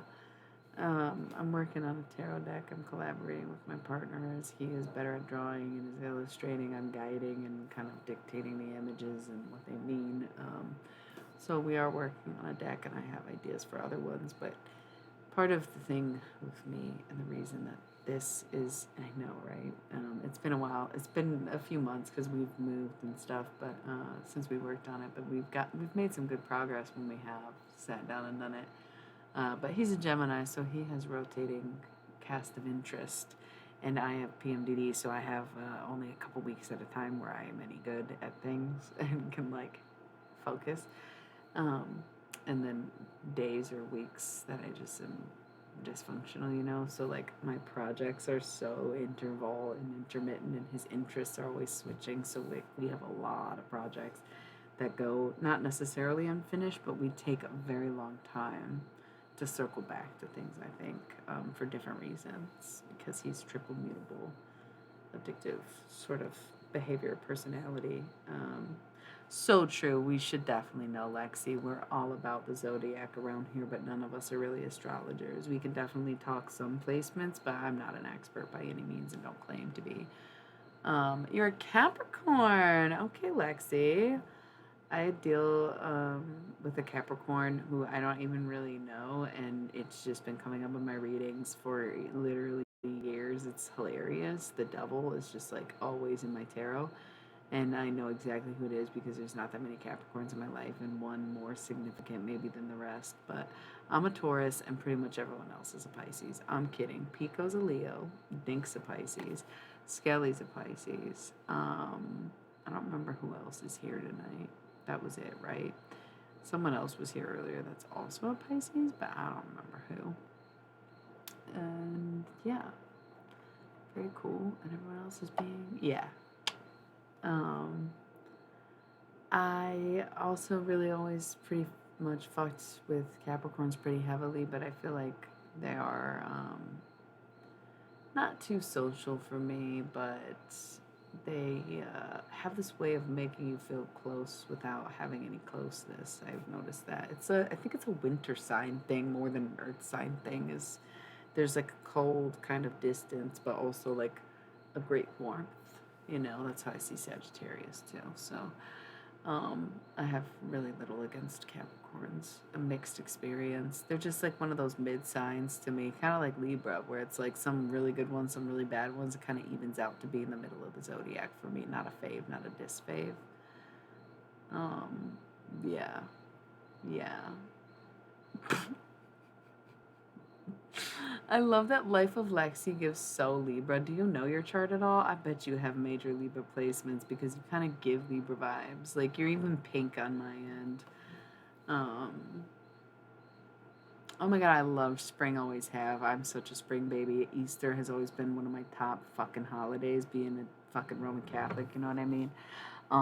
Love the color palettes, love the vibe, love the rain, love the smell, love the taste of the air in spring. Like, I love spring. What are you talking about? I get that early spring being March is kind of shitty, especially depending on where you live, where it might still be snowing and shit. You said March 8th, right? So, I get that, like, sometimes your spring technically is still winter because spring doesn't start till the 21st. You do? Yeah, you seem like a fucking Libra cutie. I don't mind Libras though. You like winter? Oh, yeah, I would hate having winter B-Day too, especially close to Christmas. That's gotta get annoying. Oh my god, I bet you're beautiful. I bet you're literally sick. Oh, gross, horny. What the fuck? Put your tongue back in your mouth, you fucking weirdo. She just got here. She's gonna be like, unfollow, goodbye. I bet you're beautiful though. Because earth signs are pretty beautiful. Capricorns, first of all, age really well. Look at Dolly Parton. Um, Libra is ruled by Venus, so Libra placements definitely have like a conventional attractiveness and charm about them. And Virgo placements to me are the top most beautiful people I think I've ever seen. Whether it's Virgo Sun, not necessarily Virgo Moon, but Virgo Sun and Virgo Rising are like beauty placements. So I just bet that you are so fucking beautiful. And exactly. Um, okay, that does sound really nice. But instead of hot chocolate, maybe hot coffee. And not baking cookies, but getting baked. Or like, I don't know. I'm a Christmas light hoe. Like, I like the lights up all year round kind of thing. But I'm more like spooky vibes than Christmas vibes, but Christmas lights for sure. Thank you. I have a Scorpio rising and a Taurus sun. Taurus is also ruled by Venus, so same thing applies with the Libra situation. And then Scorpio rising are all hotties for sure. It's like a fucking hottie placement. So thank you. And also, my dope ass altruistic energy makes me the beautiful person I am today. Okay. People hate hearing me talk about myself and find it to be very narcissistic, but really I think it's more honest than anything. I'm allowed to be confident and self-aware. I'm still quite humble, especially when it comes to beyond my appearance, right? That's about the one thing I'm not humble about. And I know when I have ugly days, man. Just like this whole week, I've been feeling like ugly as fuck, to be honest. So I really do appreciate that. I am ready for fall. I kind of do want some pumpkin spice bullshit. I want to go to a fucking cider mill, get a donut, drink some goddamn apple cider, crunch on some leaves, jump in a pile, go to a haunted hayride. I haven't done that in years, you know what I mean? I'm trying to fucking live it up. I almost said middle school style because I think that's the only time I was ever on a haunted hayride, and I just remember like that was so fun. Yeah, I feel you. I had phases where I would wear boots like all through the summer because I traveled a lot more and was on the road and just wanted to come across as more intimidating. Um, Now I'm more into platforms and stuff, but yeah, I had like an army boot phase where even in the summertime I was wearing boots. So I like get it, but also don't. And I feel like the world wasn't as hot back then. I gotta love a global warming. It was inevitably going to heat up regardless of how it happened. Whether or not we accelerate it only decreases our chances of survival, not the planet's. I am wearing leggings right now because it's cold in my house. But yeah, no, I get you. I actually do love layers, and so I feel like fall fashion and winter fashion can really be where it's at because you have so many more options for what you get to wear and how you get to put it together. Whereas in the summertime, the whole objective is like the least amount of layers or the sheerest amount of layers because it's so hot.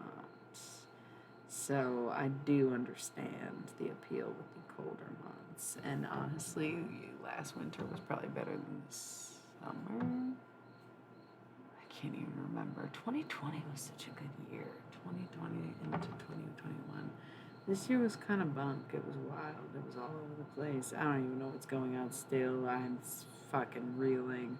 I'm so pissed off at other people to the point where I'm controlling my anger and curbing my appetite to rage out or cuss people out and vent or release those emotions in a way that is unhealthy because I'm learning how to cope with them.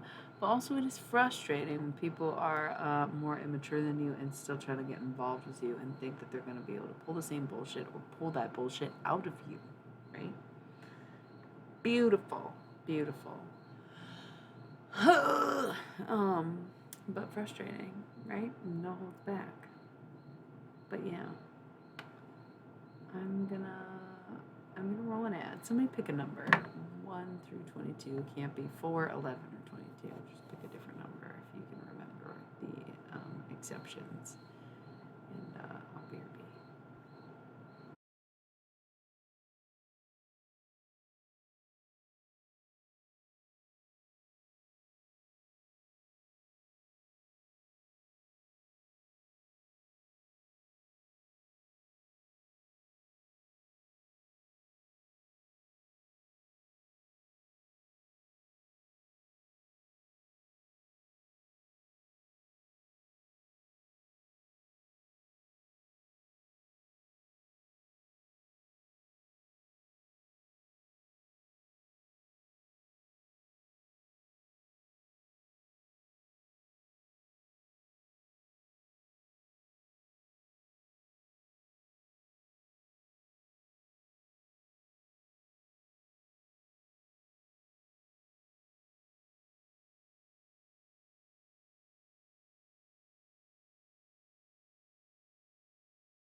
Hello. it's me. It's me. I'm here.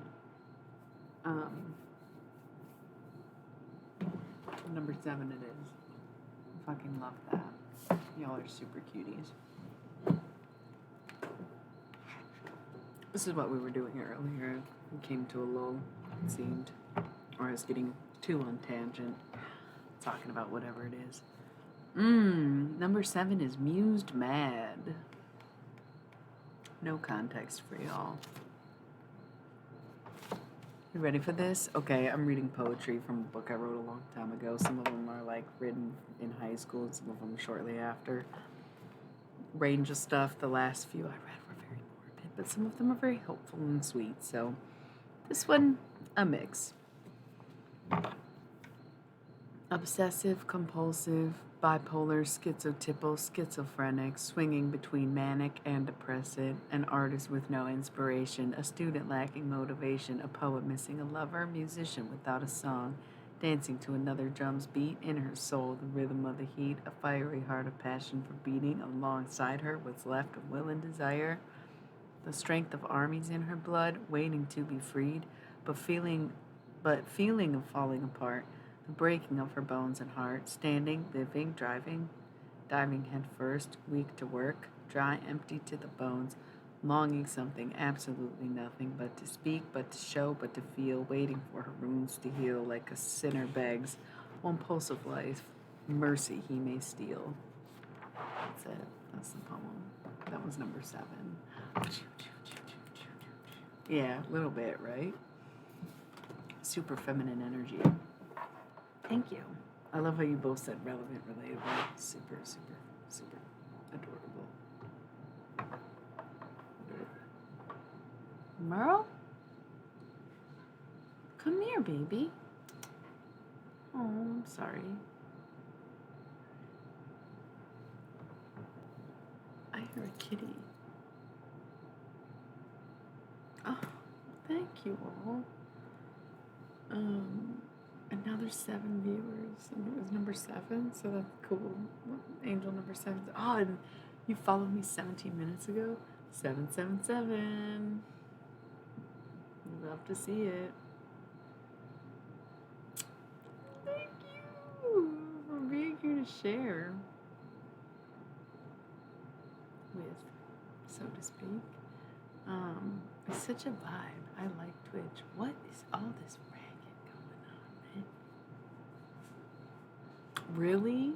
We talked about that before you got here. I feel like when we were first talking about the crickets and Skelly was still here. That's wild. I can't remember if we ended up looking that up. I think 777 is like gratitude and stuff, right? Yo, I love that. Why not? 420 is just as much an angel number. I always celebrate 420. Yo, I feel like these cats is going crazy. What's up, y'all? Mine? Thank you. These are my blue blockers. Non-prescription, just blue block light. Sometimes it's nice to have prescription when I'm reading because I'm at like a decent distance from the screen, but if I just don't feel like having a prescription, please. Oh, so cute. Very cute. Your grandma did do all the birthing that day, so makes sense. Okay, well, this blue lighting, and I am wearing ridiculous makeup, but I'm not wearing any face makeup. It's not that flawless, but thank you. Yes, we did gothic clowncore for this Pisces full moon because we got ourselves looking like fools deep in our emotions and shit. I definitely get compliments on my skin, so I appreciate that coming from a literal professional esthetician and whatnot.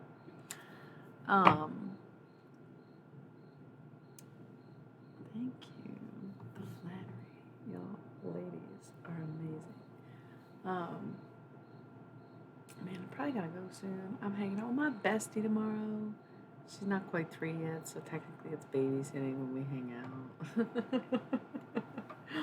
And it's afternoon, but I should go soon. I'm having such a good time, I don't want to, and if I'm tired tomorrow, she'll understand. Okay, just be careful, especially if she's with her cousin, remember? Nothing wrong with going on a trip. You still want to go to the Balkans, you know what I mean? So, like, fuck it. But if it's like meeting up with her, just be careful and maybe have someone with you or someone you can trust, at least in that fucking area or country, or a backup plan in case something goes sideways, because she might be with someone who you cannot trust and she can't trust and doesn't know it. Remember? That was the only advice. Remember? She doesn't have bad intentions for you at all. You gotta do it.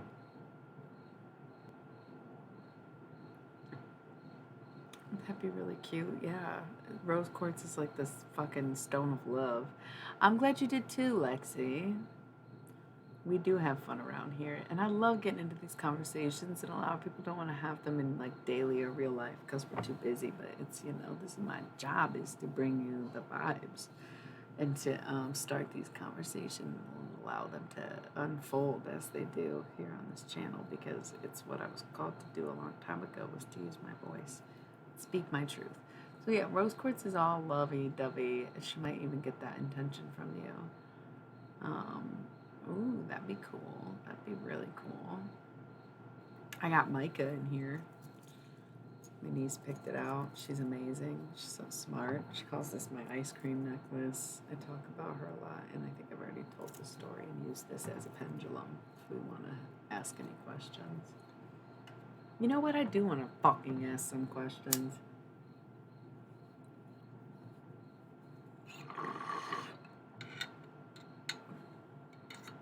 True.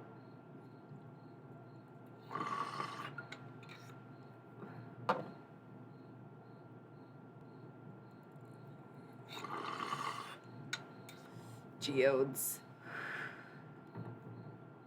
I ripped the fuck out of that, Mom. We're gonna do some pendulum questions, y'all. Okay, so when I do my pendulum stuff, I don't like knowing your questions. I think it just like not ruins the authenticity, but I do just feel like not knowing just makes it more revealing to you. So what we're gonna do is I'm gonna give us 60 seconds to kind of come up with we'll say 3 to 6 yes or no questions, okay? We can start with 3, we can take a pause, we can regroup, but we'll aim for 6 in the beginning. 6 yes or no questions. You can start simple, work your way up. If you want to get complex with it, you can think of your 2 answers as more something other than yes or no if you want to ask other questions, but I'm going to say yes or no, so ascribe an answer to be yes and ascribe an answer to be no, regardless of the type of questions you're asking. Make sure there's 2 distinct and somewhat opposite statements, if you will, if you want to go beyond the simple yes or no. So, the way it works is like I'm going to drop it and spin. I have a way that is yes and the way that is no. So figure that out. You can write them down. Once again, don't type them in the chat, but I'll give you a minute to think about what you want to ask before we get the answers. If you can't think of anything, think of it in the moment. You'll have plenty of opportunity, but let's do some pendulum stuff, because maybe I got some questions, bitch.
Where are we at?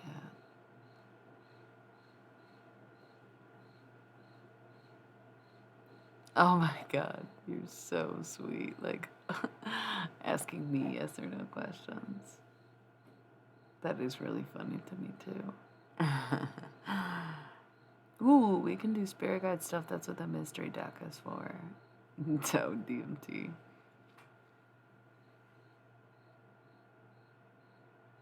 Amen to that. Why are you up at 5 a.m.? You a bartender? Just a guess for some reason. I don't know. Life of Lexi, it seems like you do something interesting and you're up for a reason this late on a Saturday morning.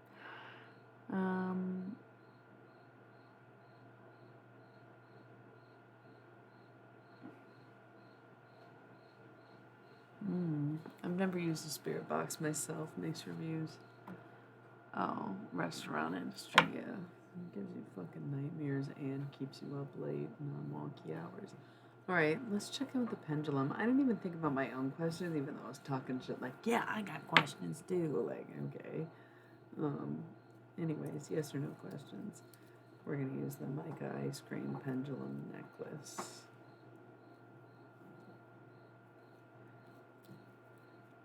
So, first question, remember you don't have to type it out, just focus on it, think about it. So, pendulum, we are asking, is it going to be yes or no? Too long. I just like to have my elbow on the table and I have my eyes closed. It's too long. Let's just fucking hang it out. Yes or no?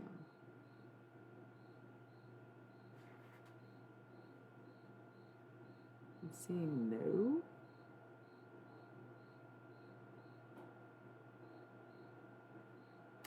No, but that could change, is what I'm seeing. Like, as of now, it's a no, but it could change.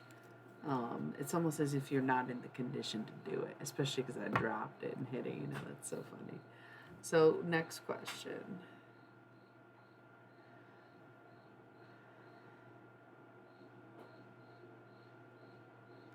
Yes or no?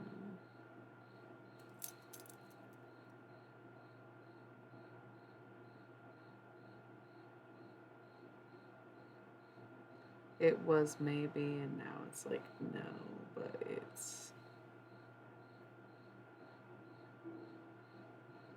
kind of a back and forth energy, honestly. It's like convincing yourself it's a no when really it's yes. That's strange kind of energy of like um, a stubborn no, right?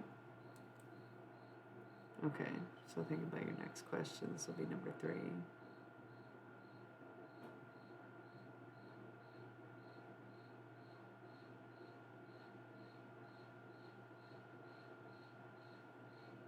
Yes or no?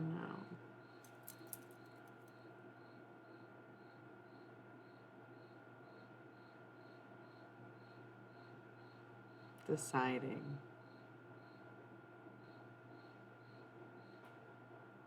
Leaning towards no. Still deciding.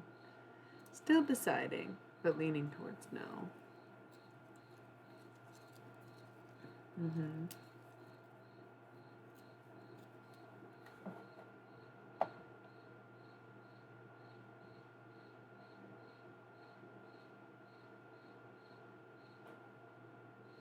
Communication like what? Spirit boxes? I mean, I don't necessarily think that everyone has to take the same path, but I just let things come to me naturally and find that that's what works best for me for sure. So I get what you're saying about like just kind of dabbling in random shit or whatever. And if you're scared, then you're probably not meant to do it, and that's okay. But sometimes nerves can just be excitement in a different way, right? What do we think about our yes or no questions? We got 3 no's. Do you want 3 more, or are we done with our pendulum? Should we put the mic back on? How are we feeling, Van?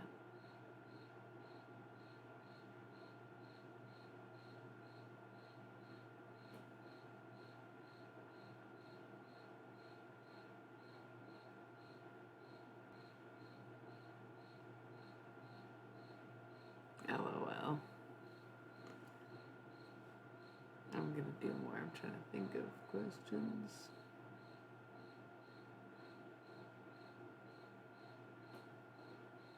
yes or no?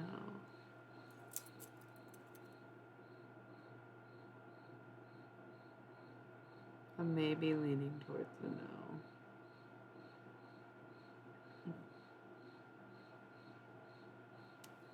Nothing changes if nothing changes.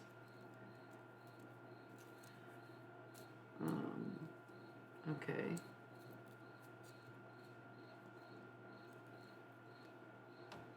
Asking a pendulum, yes or no.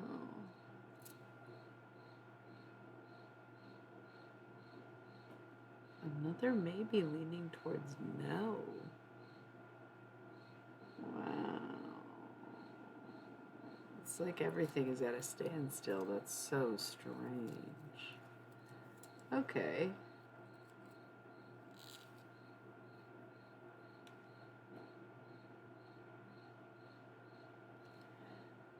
Pendulum, once again, we are asking yes or no.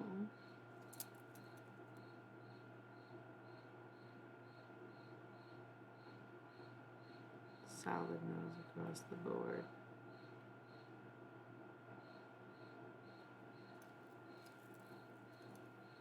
It's not. I know. I've just don't even care anymore, It's like, great. I wasn't even trying to be in this year at all, so.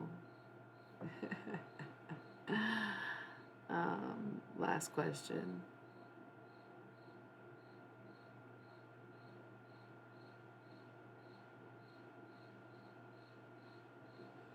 Is it gonna be yes or no?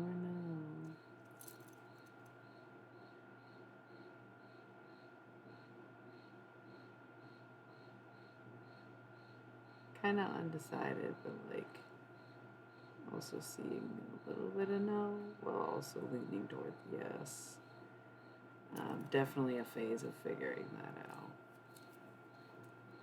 Interesting. Lessons learned, right? It's like, yeah, sometimes we get absolutely fucking nothing from all of it. What can you do? Keep going. Do something different. How we do it. That wasn't tiring, but I guess getting 6 no's in a row essentially was pretty sad, right? The last one was technically not a no, but it wasn't a whole lot of movement either. So, yeah, no, it all hurt. Yeah, it all hurt. And it seems to not align with what the readings have been saying, but also it's almost, fuck Walt Disney. But Walt Disney World, I bet, is kind of fun. I've never been. I've only been to Disneyland. Yeah, Jinx. I've been to Disneyland. That was cool a long time ago. Dude, this has been such a fucking vibe. I feel like I gotta go before we get too deep into anything else. I'm not super tired, but I know I gotta get up and fucking hang with my bestie. And so I feel like I was gonna try to limit myself. You're so sweet to just be like, have a great night. We fucking say goodbye for 20 minutes, everything in my life. It was really nice meeting you, and I'm really glad you spent time here. I'm gonna try to upgrade all my shit just for all y'all cuties showing up for me and supporting it in its earliest phases.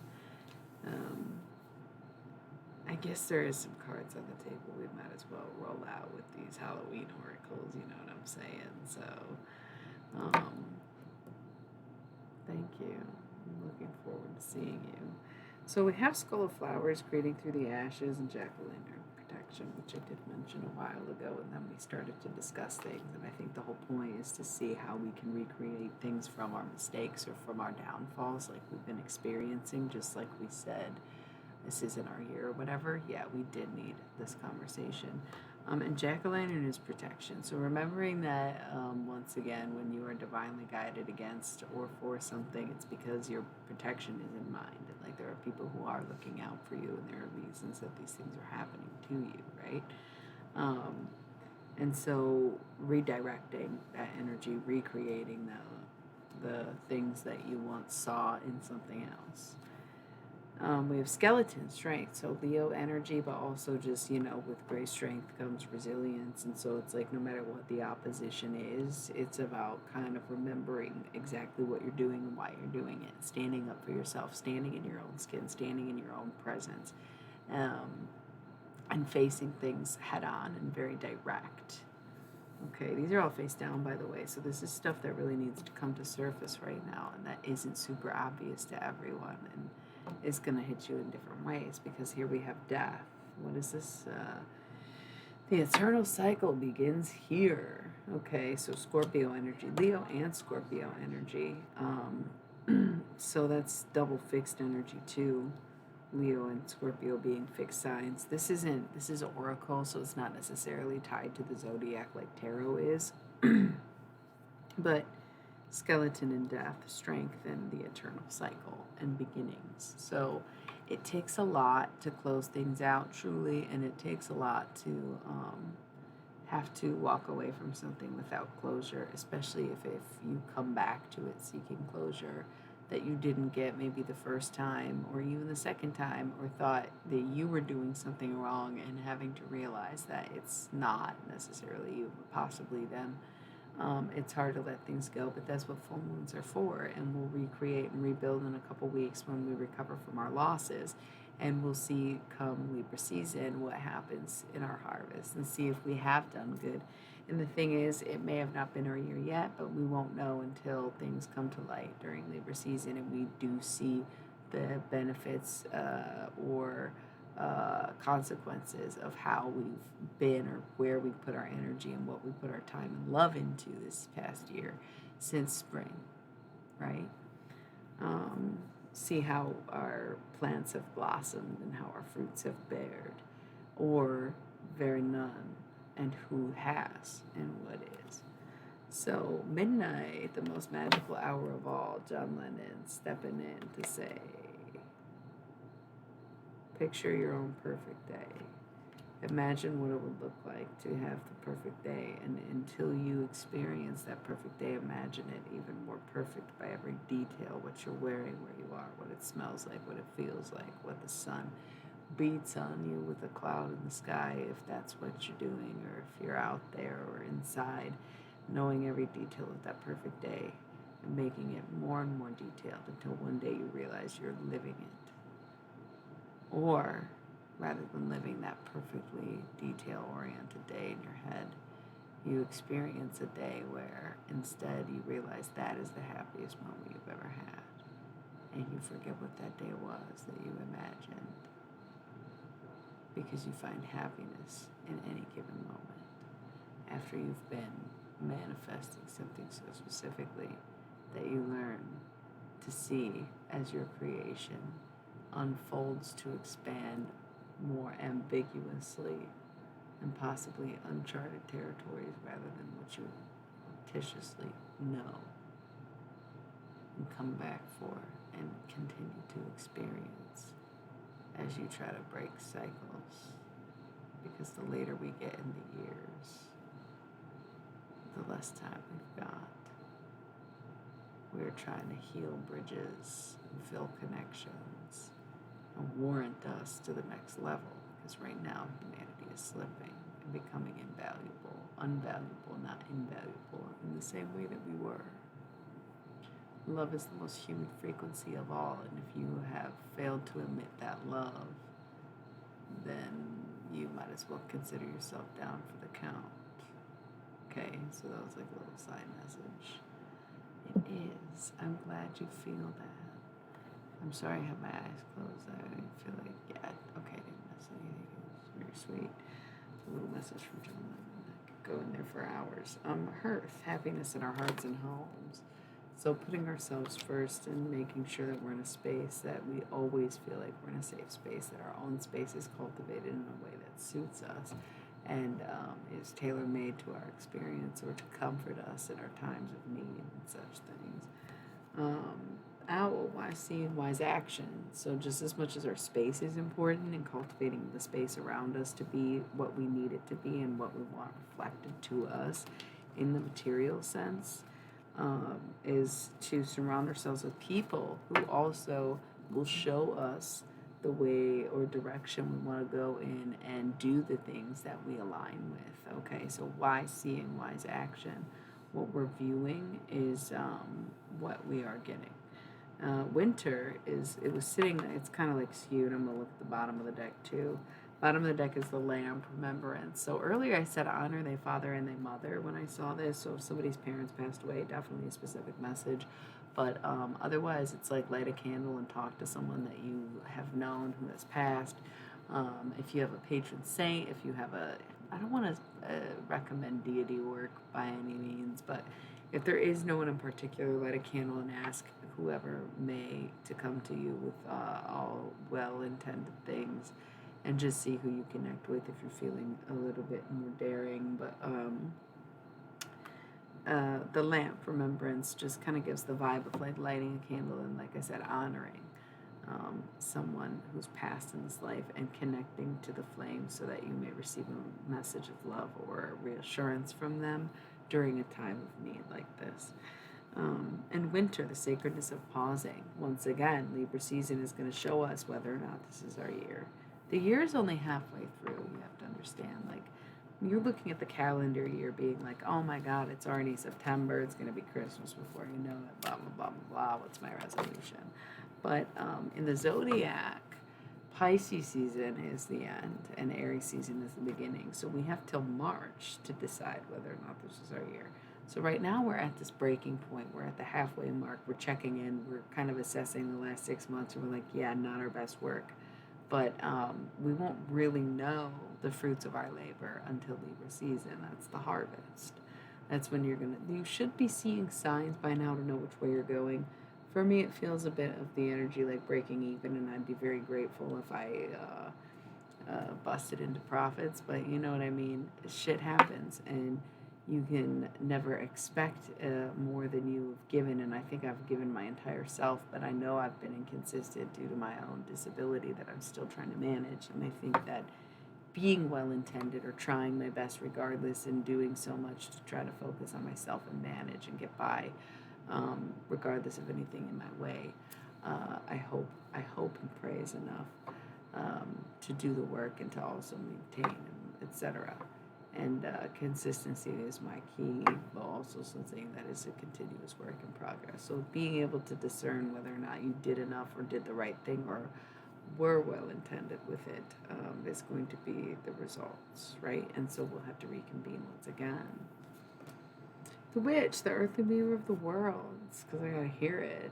I don't want to say false nose, but to get 6, I've used this as a pendulum before, so I don't think it's the necklace. It's just kind of a weird energy, right? To get like 5 no's and 1 unanswered one, especially because my last question should have easily been yes, to the point where it was kind of fishy. And I don't want to warn anybody about a false positive, but if you've recently had a pregnancy scare, I would just always, or if you end up having a pregnancy scare, always take 2 tests, right? And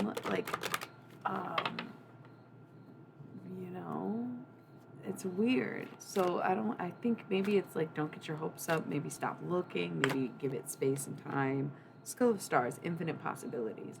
I don't know why. It's not false no or false prophet, but just like redirecting our time, energy, and attention is mostly where it's at, is the way I've described it before, especially if you were inclined to ask romantic yes or no questions, so to speak.